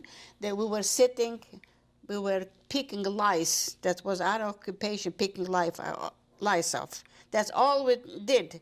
There was no washing. Maybe once in 2 weeks we had a chance to get some water. They were like one washroom, and with cold water, and we had maybe to splash a little bit of water. That's all. The conditions were unbearable in Stutthof. They never improved. We still were on the floor, in the straw. We never get, what do you call, bridges to sleep on? Bridges? What do you call the beds? Bunks? Bunk beds. We never got bunk beds, nothing. We slept on the floor in the straw. And I told the incident with one of the doctors also. He was a famous periodontist, one of the best in the city. His wife was with us also. He was one of those that bought himself and gave Bib of a lot of gold and jewelry. They put him in front of us as a punishment. I don't know what he did. And they tied him down, and they had water dripping, drip, drip, drip, and we had to watch. His wife was with us, she had to watch. They had him standing for hours with the water dripping in the back of his neck, and he died in front of us, right there standing. He just dropped dead. What was his name? Rosen, Dr. Rosen, one of the best doctors, periodontist in Lodz. Well, Lodz was a big city. And that's what the conditions were unbad. Out of the 500, I think I would say maybe 300 were left already. They died right there. So Dr. Rosen died just from the water dripping? Just from the cold water dripping on his back as a punishment for something. They were so shrewd. They were so, they tried to find if anybody had any jewelry left, any diamonds, anything. So they took Sam, happened to Sam. He was on the other side. They took all the men into a certain barrack in one room, and everybody that has any diamond or jewelry has to leave them right there.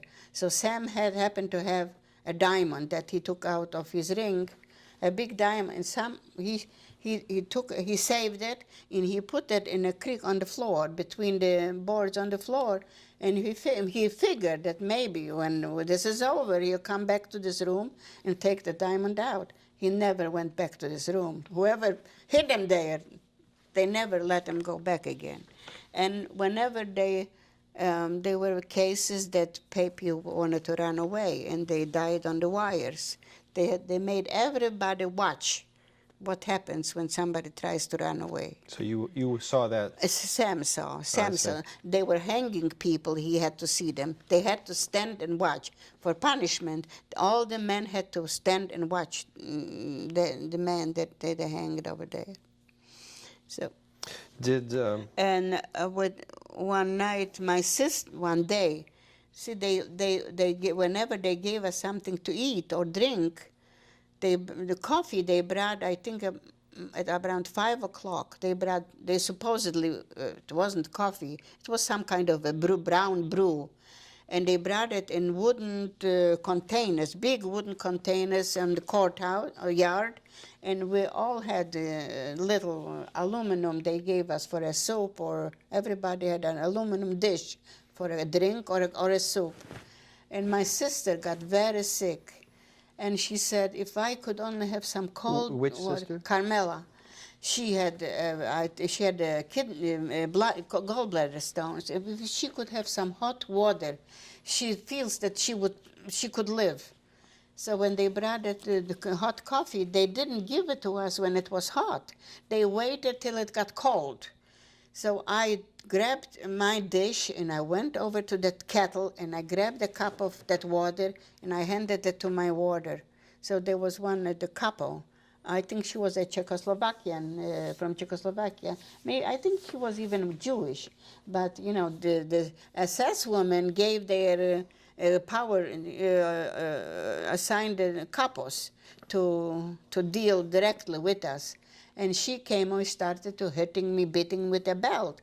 And I said, I only took a cup of water. Why are you hitting me? He said, if I want to, I can kill you. I said, I know you can. We had nothing to defend ourselves. Were you or your sisters ever beaten by any other capos? Do you remember any in particular? I was, that one time. Yes, we were. There was a Jewish woman, named, her name was Morocco. She was from another city, from Kelts. She was with us with a young daughter, maybe 17 years old.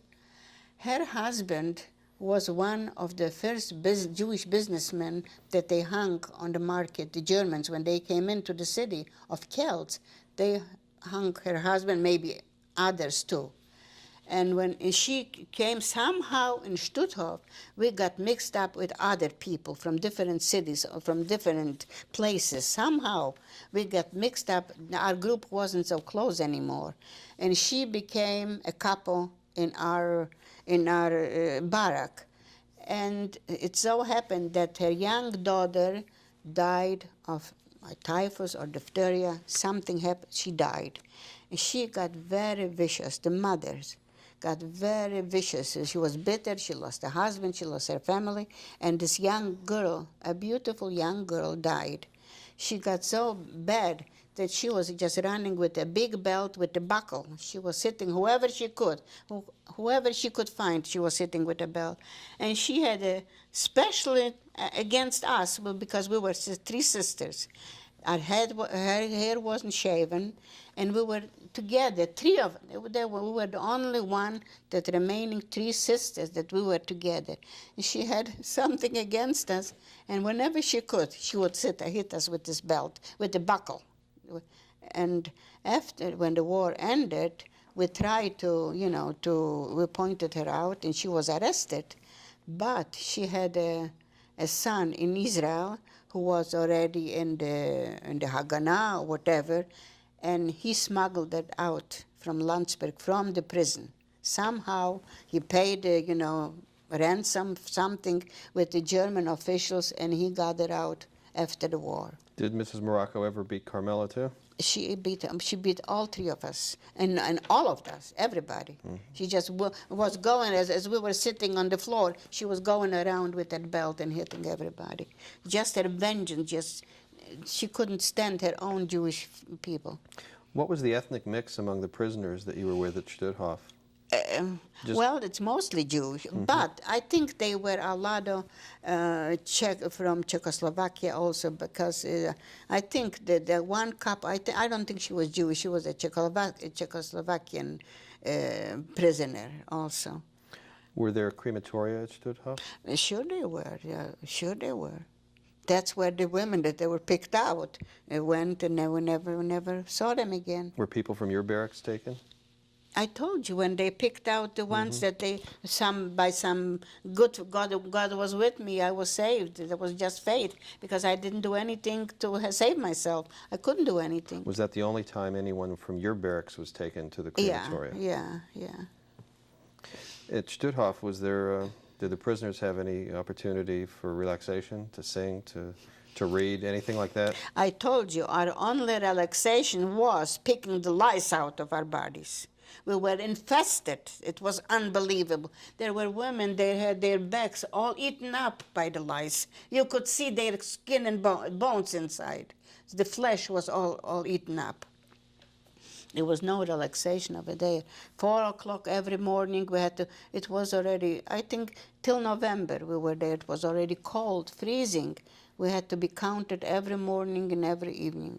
Was Bebop around Stutthof at this time? No, we never saw. But evidently, he kept an eye on us, because in November again they put us in the freight trains, and they took us to Dresden.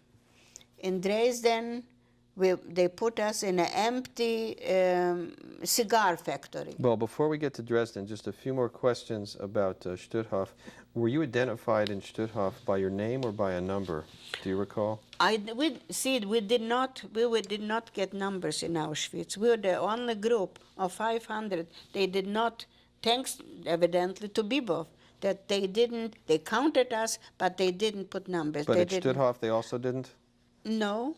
I don't think they ever called me by name. Nobody called me by name either. Maybe you do, pointed out. Did you ever get any kind of work assignment at Stutthof? No, they would not. They were not allowed to pick us, this group, to work. Although it was better if you could go to work, you always got an extra potato or an extra something to eat. But they were not allowed to take any people out of this group.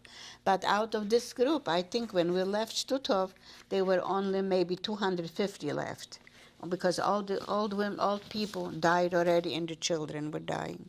So you were there until November, did you say? Till November, I think till November, yes. And because my daddy died in November, right after we got to Dresden. I see. So when you went to Dresden, how did you get there? Probably by freight train. There was no other way. How long was the trip? Another probably day. Do you remember anything about that trip? No. What happened when you got to Dresden? When we got to Dresden, we could see the writing on the, before, on the entrance, above it, it is a cigar factory. It used to be a cigar factory. When we went there, there was nothing. Empty, big empty rooms where they made cigars. And Bibov was there with his mistress. You saw him? Oh yeah, there we saw him with his mistress. She was a beautiful woman from Czechoslovakia, beautiful blonde woman, and she was his secretary. He carried his suitcases, and he put all the men to work to build the again I forgot the bunk beds for women. A special one floor was for women and one room for men. The men were starting a kitchen. Everything, he took care of everything. What relatives were with you when you got to Still, Dresden? my two sisters, Carmela, Rina, we were three women, and my brother, my father, and my Sam, and my husband, with the man. So Sam traveled with you in the train to Dresden? Yes, we were together all to Dresden. And there they built and they put up sort of, again, ammunition factory. We were sitting, women with women and men with men. We were sorting bullets day after day. We're sorting for about maybe 4 or 5 hours a day, sorting the same. They were benches with tables and compartments. We sorted the same bullets day after day after day. And the Nazi women were standing, the SS women, they were standing. See, they were the ones that they were with us didn't have to go to the front either, so they didn't complain. They had a good job. They got paid. They had food, and they didn't have to go to fight on the front and get killed. So they were nice to us. They were treated us very nice.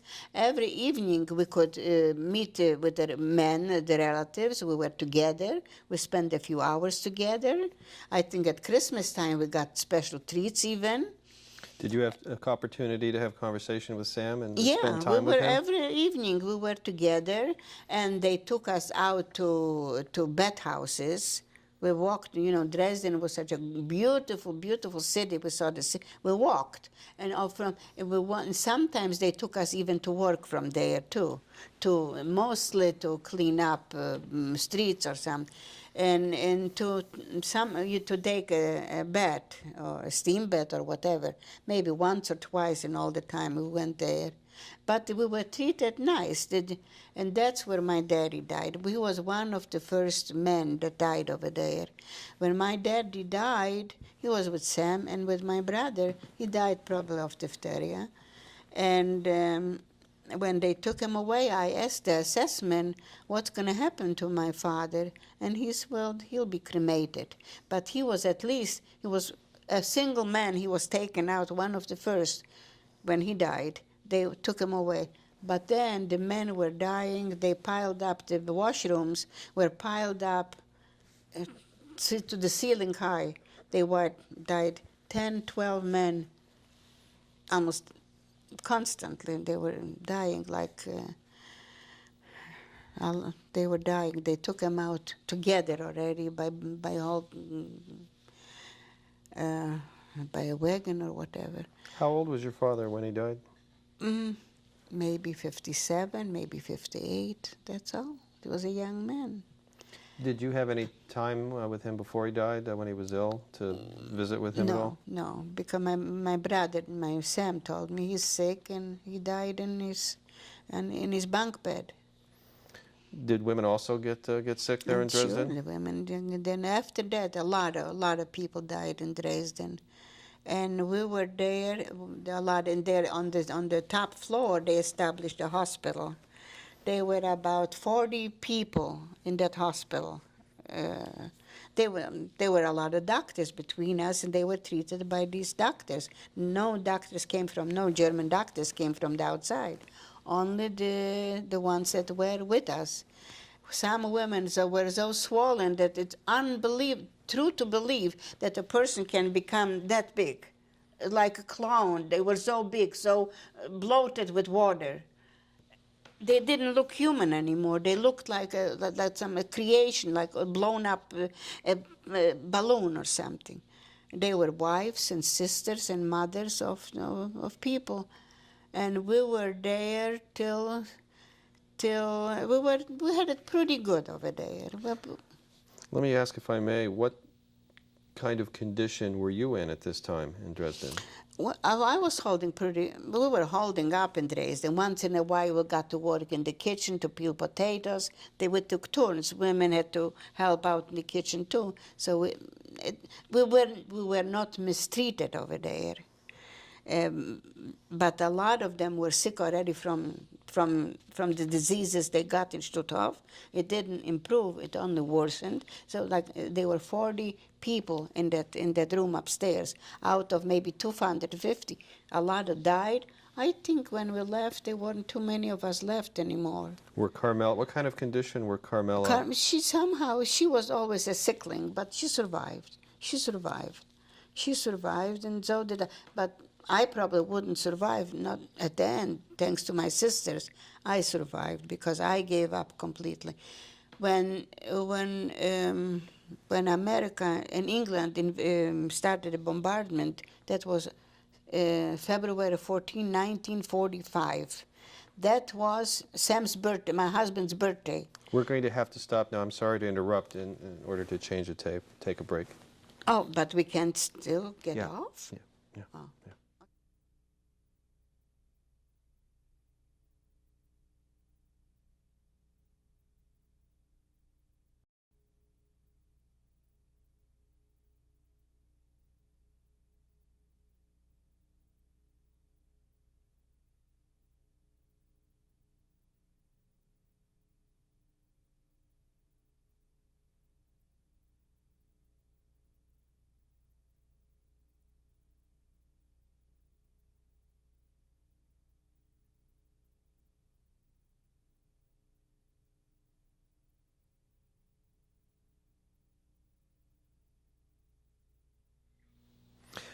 We'll continue our interview now, Mrs. Eilenberg.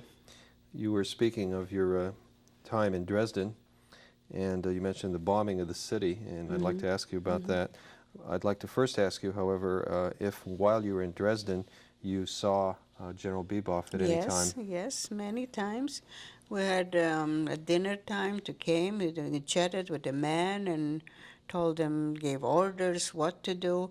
I remember the Christmas time he came, and I think we had special treats, a special dinner for Christmas at Christmas evening, and we were treated pretty good over there.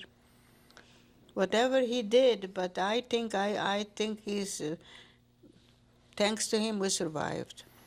What happened when the Allied bombing of Dresden took place?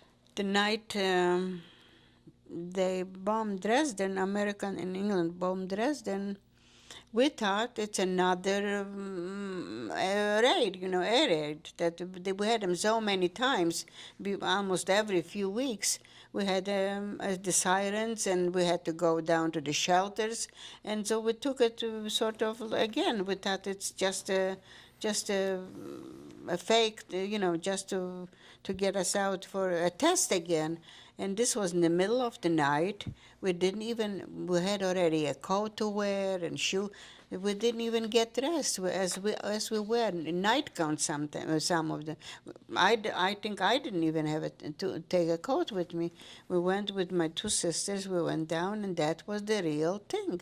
The building was bombed, and it was a stormy night. It was rain, and the whole city was burning.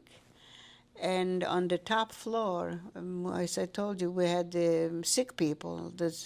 About 40 people were on the top floor and a little hospital, and nobody went out to save them, not the family. All these people were burned to death. All 40 of them up on top floor were killed.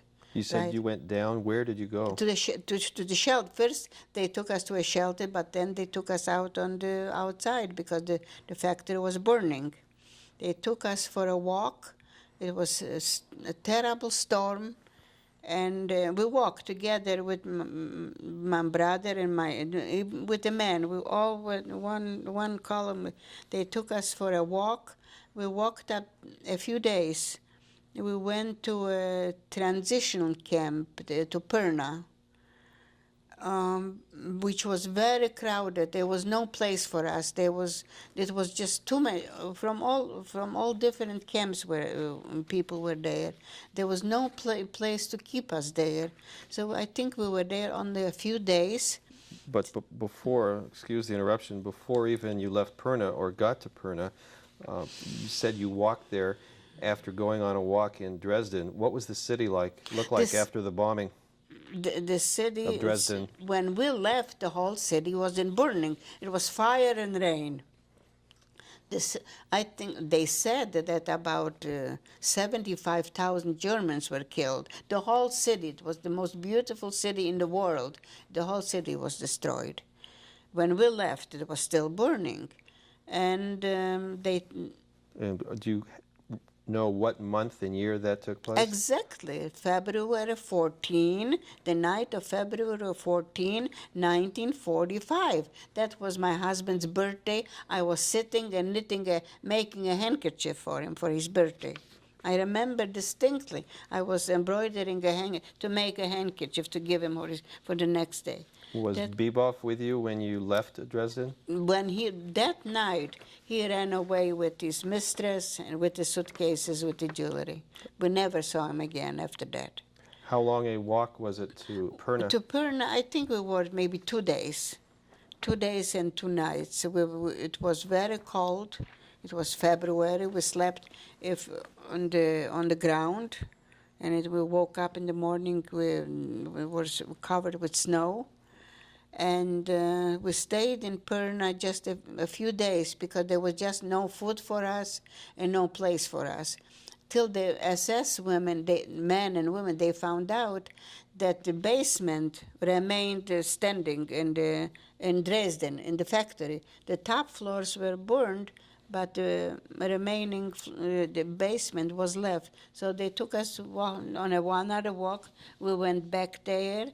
And they kept us again over there in the basement. The kitchen used to be in the basement, so they could use the kitchen. And evidently they found out that the Russians are coming, but they took us again for a walk. Before we go on that walk, yeah, or before I ask you about that walk, well, I'd like to ask you a few more questions. I forgot about Perna. About Perna. Yeah. What kind of, was that a camp? It was a camp, but just not a permanent. People didn't stay permanent. They kept it just temporary, just go through. They kept. That's what I figured. There was no room for us. They were not equipped to keep a lot of people there. What were conditions like there? Terrible conditions. There was just no room and no food for us. And there, that's the first time I was parted from my husband. They would not allow him to come back to the factory, to Dresden, because his name was Eilenberg. I went under my maiden name, Rosenzweig, with my brother and with my 2 sisters. That's where... Why did Sam's name make a difference? That's because only the people that were originally with this group, I was originally, but I was under my father's protection. My father wasn't there anymore. Even the Himovich wasn't there anymore. Everything was mixed up already. Different elements came to this. Anyway, he was not allowed. Sam, my husband, was not on the list to go back. And when you said conditions were terrible in Perna, what did you mean by that? There was no food. There was no food for us, and there was no place for us to lie down, to sleep. There was just no room for us. They didn't want us there. I think that's the only reason. They took us back. Before they took you back, a few more questions, if I may. What kind of condition were prisoners in who were already there when you got to Perna? Same bad conditions. They didn't keep people too long. Just they came until they found another place for them. That wasn't a permanent camp. How many people would you say were in Perna as prisoners when you were there? With us? How many males? There were a lot of others. We mixed there with other elements. Some were murderers. Some were political prisoners. Some were killers. How did you know that those people... Because they were a lot of homosexuals, a lot of castrated people even. How did you know that people had these... We knew. They told us. There was one. I remember my brother. He came and took my brother's bread away, bread or soup. And my brother was a big man, over 6 feet tall. I said, "How come you gave him? Oh, you let him take your bread away?" He said he was going to kill. He had a knife on him. So they were from prisons. They were former prisoners, murderers, the worst element. Over there, we mixed up with all people from all over, from everywhere, from all different camps. Did any of the prisoners in these different categories have badges that identified them a certain way? No, but the way they were criminals. They were criminals, and they were all mixed up with us, and we didn't fit in with them. They took things from us. Were there non-Jewish prisoners there as well? Non-Jews too, also, yeah. They were prisoners that they took in there. And when we went back to Dresden without my husband, my father wasn't there, just my brother, and me and my 2 sisters. And when did you go back to Dresden? A few days. We stayed on a few days in Perna. How did you get back to Dresden? Walking. We walked back, another march, back to Dresden. How long? Another few days, 2 or 3 days. And could you describe what conditions were on the march? Whoever died couldn't make it, they was left on the way. I was already swollen up to my waist when we started walking. I didn't even want to. Not for my 2 sisters. We tried of escaping, but I thought it would be easy. Some people did escape on the march. They ran away. But in order for 3 of us to stay together and escape, that was very hard to do. 3 is, 1 can hide, but 3 of us would be easy to spot. 3 women running away, and sick. We had nothing to wear. That was impossible. We couldn't do it.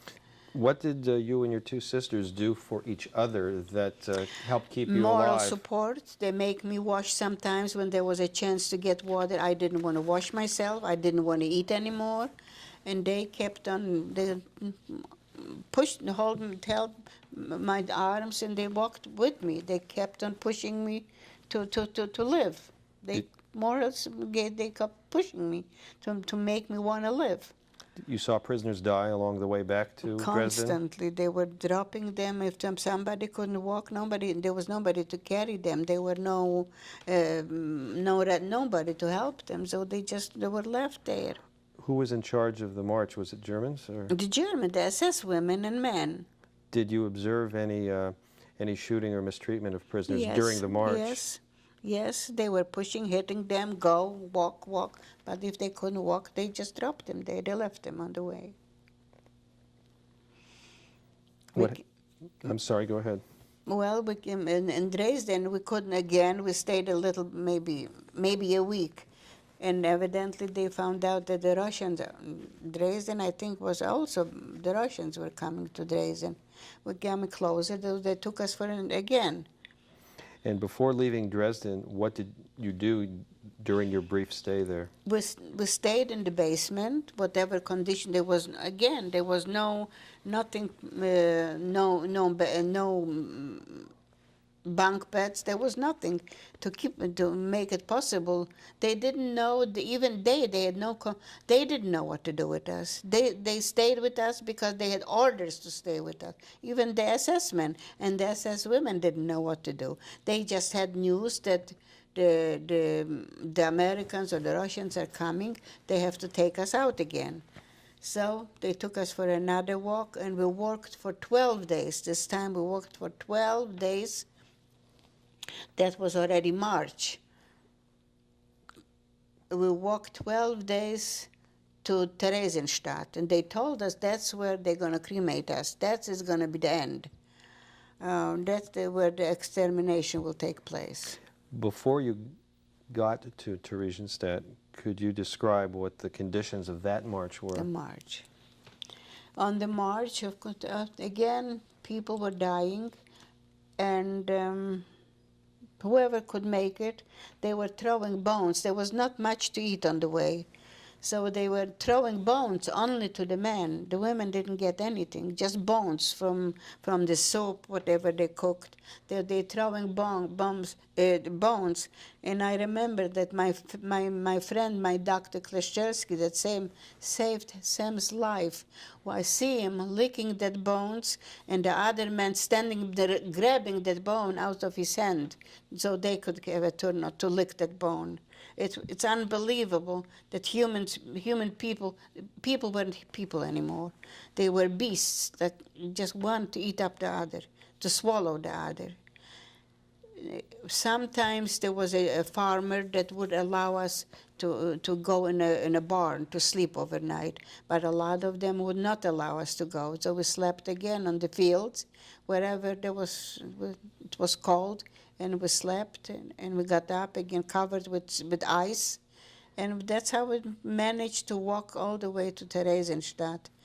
And when we got there, they just left that. They were in the barracks that the military, the Czechoslovakian military used to evidently occupy these buildings. They were military barracks, but they now were all taken by prisoners, by DPs like we are, but they told us that that's where they're going to cremate us. When we got there, they just left us at the gate and they ran away. All the SS men and women ran away, and they just left us there. There was nobody. That was the worst time. There was nobody to take care of us. There was not the Red Cross. There was no SS men, no German, no Nazis, nobody to give us that cup of soup or a piece of bread. We were starving for days. There was nobody. And it was so overcrowded. There was no room to sit down on the stairs, on the steps.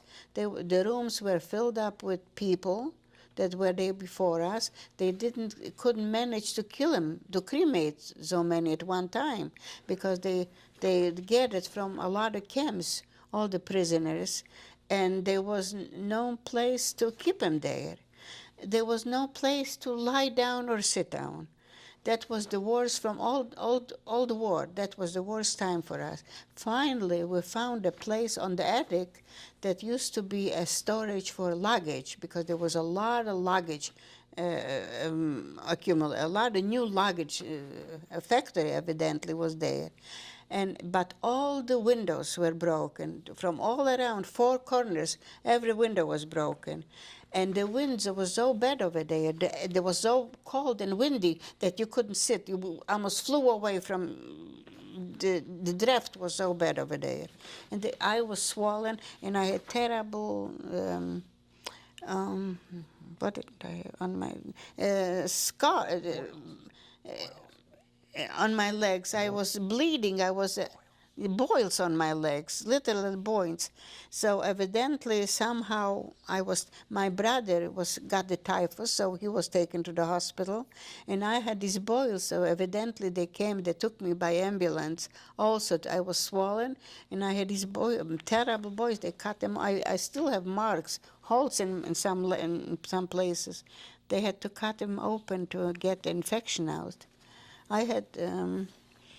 Mrs. Eilenberg, there's going to be a document here in the monitor in front of you. Could you identify what that is? Yeah, I think this is a document that I was in the hospital. That I was taken to the ambulance to help me to get some medical attention. That was from the Red Cross? Eventually, the Red Cross came here. After a few days, the Red Cross came in, and I think we started to get something to eat, and we got some kind of a room, maybe with a lot of other people that we shared a room. I'd like to go back just a little bit. When you arrived in Theresienstadt after the 12-day march, approximately how many people from your original group of 500 were still there? Maybe 150. I don't know. Maybe 100. Maybe 150. That's all. we stuck together. From this group, we all stuck together, the women and the men. But a lot of them got sick and. At the time that you arrived in Theresienstadt, and then after a few days, you said you received some help. During that period, did you have any idea where Sam was or what had happened to him? No. We sort of made an agreement, even when we were still in the ghetto, that if something happened by miracle, the war will end, and if we survive, then we'll meet in Lodz. Then we'll go back to Lodz, to Poland, to Lodz. If I may ask, when did you make that agreement with Sam? With Sam in the ghetto, when we were still in the ghetto. With whatever Sam, we were thinking, whatever will happen if we get separated from the family or from each other, if we survive, if the war will ever end, to meet in Lodz. That's what happened when we were in Theresienstadt. A lot of our people, when the war, May 5th, the Russians came to Theresienstadt and liberated us. And of course, they were so poor, the Russian soldiers, they didn't have anything themselves. They were starving themselves. They couldn't do anything for us. And you would think that we would take revenge, that, the war is over. We saw the German soldiers giving up and giving up their ammunition and running away, that we would take some kind of revenge. We didn't do anything. The only thing I did when we had a chance to get into a German house, we took something to eat. That's all I took. I remember, like today, the only thing I took, there were some that maybe took some jewelry, whatever. The only thing I took is a piece of bacon, I remember, some piece of fat bacon with a piece of bread. That's what we took. When you separated from Sam in Perna, did either of you remind each other about your pact? I didn't even know that he's not coming with us. They didn't tell me that he's not going to come. They didn't warn me. They didn't tell me. Do you remember what your feelings were when you realized that he wasn't with you? No, of course. I was devastated that we got separated. I didn't know what's going to happen to me. I didn't know what's going to happen to him. How close a relationship were the two of you able to develop by that time, feelings for each other, considering what you had gone through up to that point? We cared for each other very much. I told you, we always tried to take care, not to outdo the other, to help each other. And the same thing with my family too. We had a very close relationship with my sisters, with my daddy, to the last minute. We never did anything wrong to each other. We cared very much for each other and tried to save each other. I tried to save, I risked my life by getting some water for my sister. They tried to help me by forcing me to wash my face, to eat, to drink that water, because I gave away my food. I said, I don't want it anymore. You have it. You'll survive. You're younger. You have to live. I gave away my food already. What happened when the Russians came in May of 1945? To Theresienstadt? What I told you, they didn't have anything. They didn't help us in any way. They were starving themselves. I don't know if Sam told you that joke with his botinkis. Did he ever tell you? What? No? I don't remember. You don't know that story? I'll tell you a story what Sam had with it when he ran away from Pirna. And he tried to save himself, but then some young Nazis, my 15-year-old kids, caught him, and they took him. They reported him, and they forced him to go with him. If not, they said they're going to shoot him. 15-year-old, 13, 14-year-old Nazi Jugend. They took him back to a station, and he said that he got lost, that he lost his way. And when the Russians came, they were starving themselves. They had no shoes. Some were barefoot. And Sam said they were looking for shoes. And shoes in Russian is botinki. And Sam had stashed away beets, about 3 beets, big beets, somewhere in the ground. So that's what he ate, raw beets. When the Russians came, and they wanted botinkis, shoes, big shoes. And Sam said that he has botinkis if they would give him bread. and and they said, how many botinkis do you have? And Sam said, 3. 3 botinkis? How big are they? And Sam said, that big. It's a joke that we'll never forget. They thought that he has shoes and he had beads, big beads. He said, no, we don't want that. The fact that they were so starving, some of them, they were Jewish, and they said they had to keep it a secret. They would tell us, I am Amchu myself, but don't tell my friend soldiers, don't tell my comrades that I am Jewish. There was terrible anti-Semitism in the Russian army too. And they said, if I can't give you my bread, because if I give it to you, I'll starve. They had nothing. They were so poor and starving that they couldn't help us at all. Do you remember what your thoughts were on the day the Russians came? When they came, of relief, of course, but then terrible resignation. We just didn't have strength to go on anymore. I told you, the only thing that I managed to get in a German house is a piece of bacon and a piece of bread. Instead to look for valuables, maybe I could get some. No, nobody took revenge. Nobody tried to kill the Germans. Nobody tried to hurt a German soldier. Do you know, or excuse me, did you reunite with Sam after that? I think it took about 2 weeks. We stayed in these barracks, and we got a room somehow. I was with my 2 sisters. My brother was in hospital, and we stayed with close friends. And one day they come running. Oh, Sam is coming! Sam is coming! He came somehow. He went back to Lodz, and he got word from some people that were with us. And I told them to let him know where I am. And he came a little by train, a little by horse and buggy, a little by walking. And he came, took him 2 weeks to come to Theresienstadt. And he came broken and sick.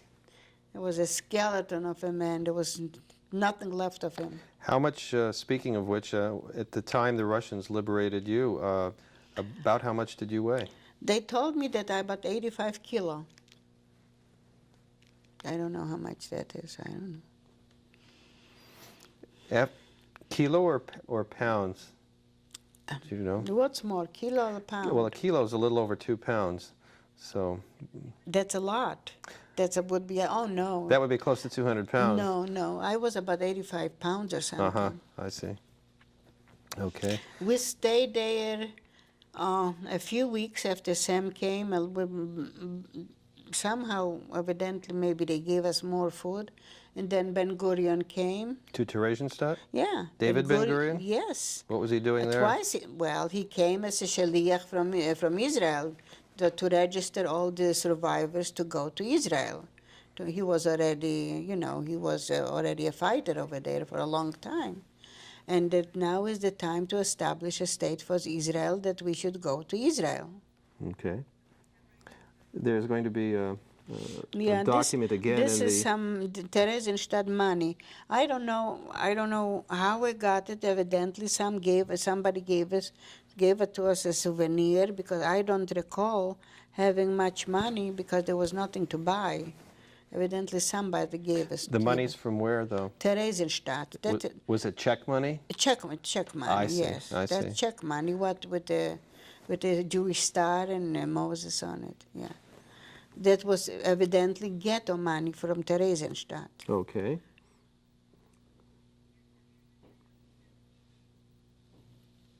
Here's a photograph. Could you identify that, please? Yes, this is me. That already in Landsberg. I think she didn't show me that picture. The first picture that was taken. That's not the one. When was this one taken? Oh, I already have a coat here. I think this was made out of a blanket. My cousin made it for me. So what year would this have been about? Pardon? What year would this picture have been? Oh, this is already maybe 46. And now there's another 46. photograph. That's Sam, probably in 46, 47. Or that's all. That's And now this photo? That's also probably 46, 47. I think I was pregnant here with you? my older. But I don't see the first picture that I had made, I gave it to her, sitting on a bench with Sam. The first picture, in the first dress that I got after the war to put on. Did you and Sam sign up when Ben Oh, Gurion of came? course, yeah. We all signed up to go to Israel. So where did you go next? So instead to Israel, we wind up in Landsberg, Germany, near München, in a DP camp. Which zone or sector of Germany was it in? Near München, Bavaria. München? I think it's Bavaria.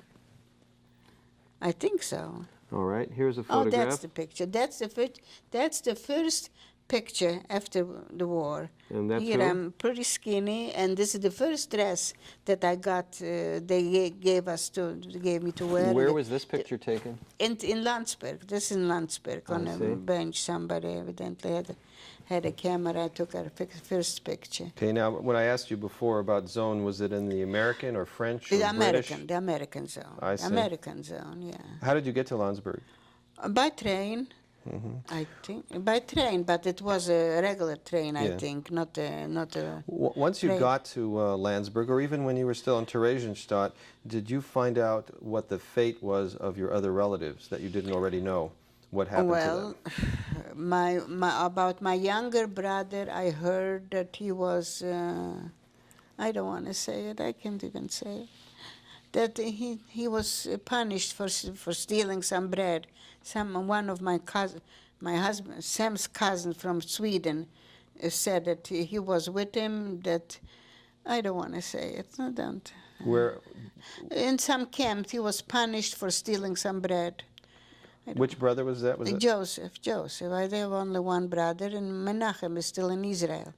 But it's my younger brother that offered to go to register to work for the Germans. And so he apparently. Perished in the war. So what you heard was that he was caught for stealing bread? Right, that's what I thought. That's what they told me. Do you know what they did to him? I don't want to say it. I can't say it. Don't ask me. They did something terrible to him. But they killed him though? They killed him. They killed him. Your other sisters and brothers? What? Your other sisters and brothers? What? What happened to them? Well, they were with me. They survived. Me and my two sisters and my older brother survived. My mother went from the ghetto. My daddy died of diphtheria, I know for sure, in Dresden. And my mother and my cousins, and Sam had a big family. My family, all the uncles, nobody survived. Nobody. Do you remember what your emotions were at the time when you got to Landsberg? Your emotions, how you felt? When we came to Landsberg? Yeah, when you came to Landsberg. When we came to Landsberg, I met two of my cousins, women cousins from Lodz, and this other friend, Renia. And we were together, and we got one room together. Again, Landsberg was also a military camp before. The Germans had a military station there. They gave us one big, huge room. They were about 10 of us, other women, other people too. And that's what we stayed. And the Americans brought food in, distributed food. And things started to get better over there.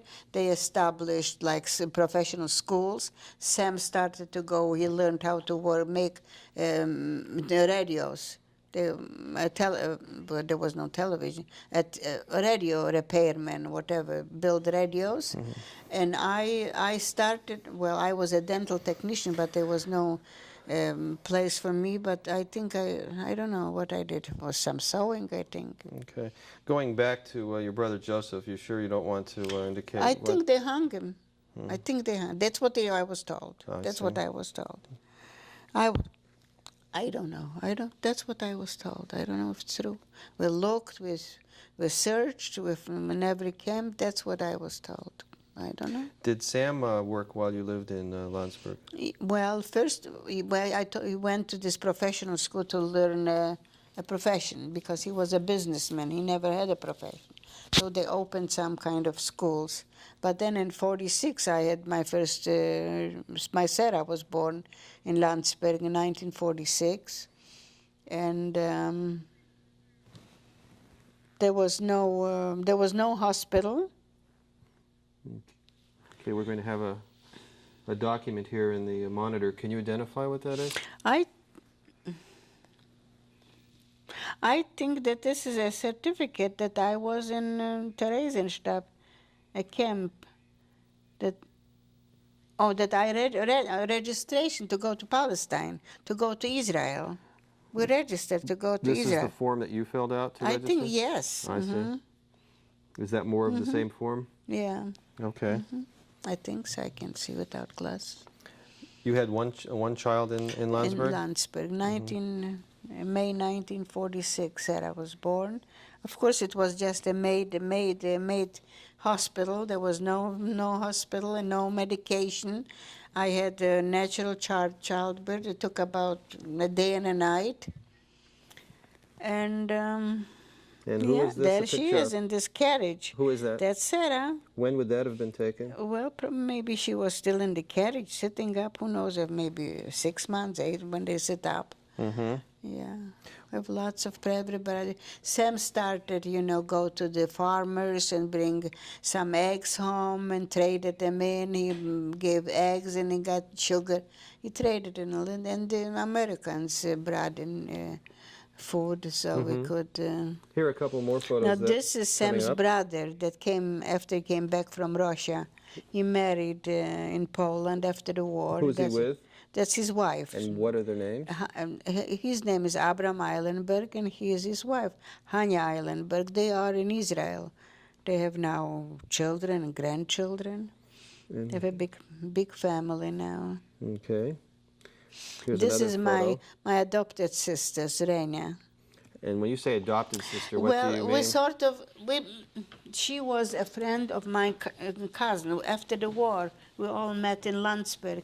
And she was all by herself. She didn't have anybody. So we sort of took her into our family, and she lived with us till she went back. She had a brother. He was a director of a big kibbutz in Israel. So she was the first one to go back. As soon as she could, she went to Israel. Here's another photograph. That's my youngest sister, Rina. She was only 13 years old when the war broke out. How old is she in this picture? This is I think this is already in Israel, maybe they left in 1948. I couldn't go at the time because they went, they had false papers, passports made. They went, my two sisters decided to go to Israel. My brother didn't want to go, but since he was, that's my sister Carmela. Which the one middle is Carmela in the middle? The middle one is Rina, the youngest one. This is Carmela and my adopted sister Rina. And they're two of their boyfriends. Also that we met in Landsberg. They all went to Israel together, except Renia went before. I couldn't go because I had Sarah, she was a baby. They would not let me go. Mm-hmm. It was too dangerous. We're going to look at some documents now. I'd like to ask you a few questions about them. I don't know if I see. What do I see? Can you see this document? Vollmacht for what? I can see. That's in German. I don't know what it is.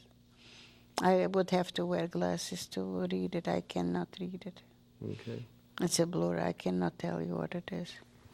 Do you know what the purpose of any of these documents are? I don't know. I don't know what they are. You can't tell from where you're seated? No. Okay. I don't know. I can't. Unless I put on the glasses, I can't read. Did this have anything to do with inheritance, where you needed certain papers? Do you remember anything like that? Could be. We applied. We left a big building there, but we didn't get anything. I said, my father was in 1928 in Israel, I told you, but we had no proof of that either. We don't know anything. That's my birth certificate, I think. Can you recognize this birth certificate? Yeah. What is that? We had to. This is not the original. We had to get this after the war. I had nothing. I had no papers at all. That's my birth certificate. Your birth certificate? I think so. Does it say Nora or Naha Eilenberg, probably? I can't see without glasses. Did you and Sam ever get remarried? Yes, we did. We had to. we couldn't go to Israel, and I was heartbroken that I can't go with my family. That's when we parted. My brother went because he didn't want to let my two younger sisters go by themselves, so he went with them. And then they got there in 1948. Everything was taken away from them. The war was there in Israel. And he wrote to us. Okay, here's another photo I'd like you to. Yeah, that's my brother, Who is Menachem. this group here? This is my brother. That they were in Bremen, in Germany, when they left Landsberg to go to Israel. They met with another couple over there. That's my sister Carmela, Rina, and Menachem. And they met another couple over there. I see. So you were explaining when you and Sam remarried. When did that happen? When finally, at the beginning, there were no chance to come to America. My brother wrote us. The circumstances were very bad in Israel. The war started in 1948.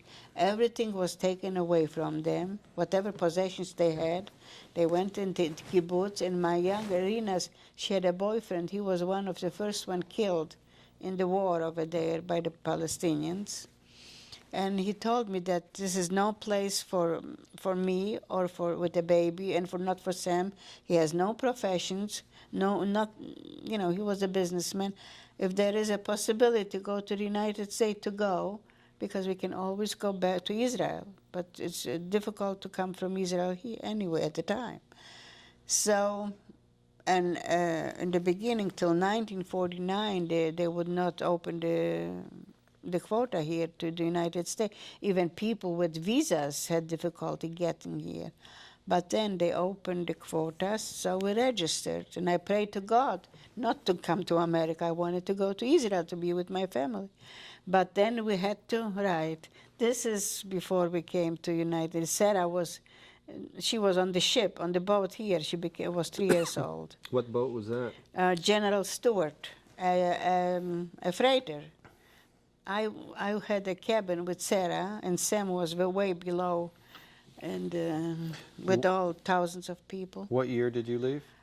In 1949, we came to United States, And that's why I had to have a marriage certificate. Okay. That's why, in order to come to America, we had to have a proof of marriage. So we got married. Probably a little bit before we left. We had to go to a civil ceremony in München or in Landsberg. We had to a judge, and he married us officially. So I don't know what happened to the document. I don't even have it. Anyway, we got the document. When you came to America, or when you left to go to America, how much money did you and Sam have with you? $50. We had $50, and we were hiding it. We thought this is so much money.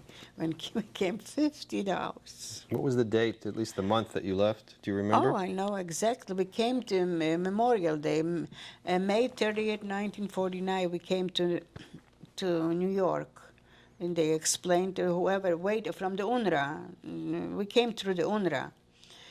Some woman waited for us when we arrived. We didn't go to Ellis Island or anything like that. She waited for us, and evidently she made arrangement for us. We were assigned to go to Youngstown, Ohio. Why? At the time we had no idea. Youngstown sounded like a Chinese city too. I had no idea where we're going. Was it because of Sam's work? Evidently because he registered mechanic. And Youngstown, Ohio was a steel city. You know, all the steel mills were in Youngstown, Pittsburgh. So did you go to Youngstown? Evidently, that's why they assigned us to Youngstown, Ohio. You went to Youngstown? Oh, sure. That's where we went. Did Sam work as a mechanic there? Yes, not mechanic. They put him in a steel mill. He was splicing cables. Big, I don't know, that kind of metal cables. He worked with a lot of Polacks, Ukrainians. How long did Sam do that kind of work? Quite a few months. He worked. He made good money. He made maybe $70 a week over there, and he was a strong man, and he worked. And after his work at the cable factory, what kind of work did he do when you were in Youngstown?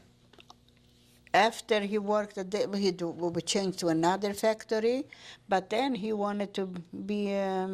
He was always self-employed. He didn't like to work for somebody. So we met some friends, some American people. So he became self-employed, and what did he become self-employed in eventually? In business. This friend of ours was in business that he was selling from his car. I'm an American man. His wife was a teacher. He was selling candies to stores. He was buying from the factories, from manufacturers, and selling to small stores. Did Sam eventually He take over that kind of the business? man said, you know what, Sam, I'm going to retire. I'm going to give you the addresses, all the names of all the stores, and where I'm buying and who I'm selling to, and you can have all the merchandise I have left. I don't know if you even want any money from him. And Sam, okay, I'll do it. And So- he took over. And was that his occupation until he retired? Yeah. How, He became a big businessman. what year did he retire in? When we came here to to Seattle.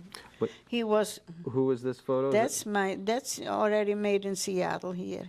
And who is that? That's Sam, my Yeah. husband, and me. And what year was that? We were here. We came in 1981, maybe 82, 83. He retired in 81 until we came to Seattle. When did you come to Seattle? In May 1981. And how many children do you have? And here, wait a minute, in Youngstown, I had Leah in 1951. So 2 daughters? 2 daughters. How many grandchildren? Now I have 5 granddaughters and 1 grandson. 6 grandchildren. This tape is being made for future generations, as you know. It's one of the reasons that these interviews are being done. And I'm just wondering if there's anything you would like to tell future generations. I want to tell you that after the liberation, we survived all the camps and all the horrible times that we had to went through. There was a group, there were 2 sisters, 2 twin sisters with us. They were not from Lodz, they were from Celts. But somehow they were liberated at the same time with us in Theresienstadt, and they decided to go back to Poland, to Celts, to look for family. When they got there, the Poles, there was a pogrom, and they killed 60 Jews, survivors. They were killed after the war in Celts, Poland. And this is a known fact, that the Poles said that too many Jews survived, so they killed them after the war. And is there anything else you'd like to tell young people who may have an opportunity to What I want to tell young this people, tape? that anything, it's possible even in these United States, to be on the alert and to try to eradicate anti-Semitism, the hatred, that no human being should hate another human being. That what we went through, and no matter how much they read about it, and no matter how many films they see, and how many magazines, but nothing can describe what we went through. But every night and every day, we pray to God not to wake up anymore. I looked out the window, my ghetto window, tiny ghetto window, and I saw the birds, and they're free to fly, and we are prisoners. We can't do any. Why? Why are the Germans any better than we are? My father was such a good man, charitable, giving and believing in God, and raised a nice family.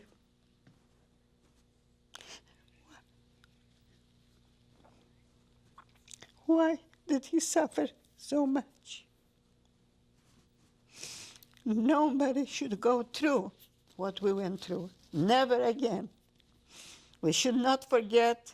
We should remember it can happen anywhere, and even in these United States. Thank you, Mrs. Eilenberg. Thank you.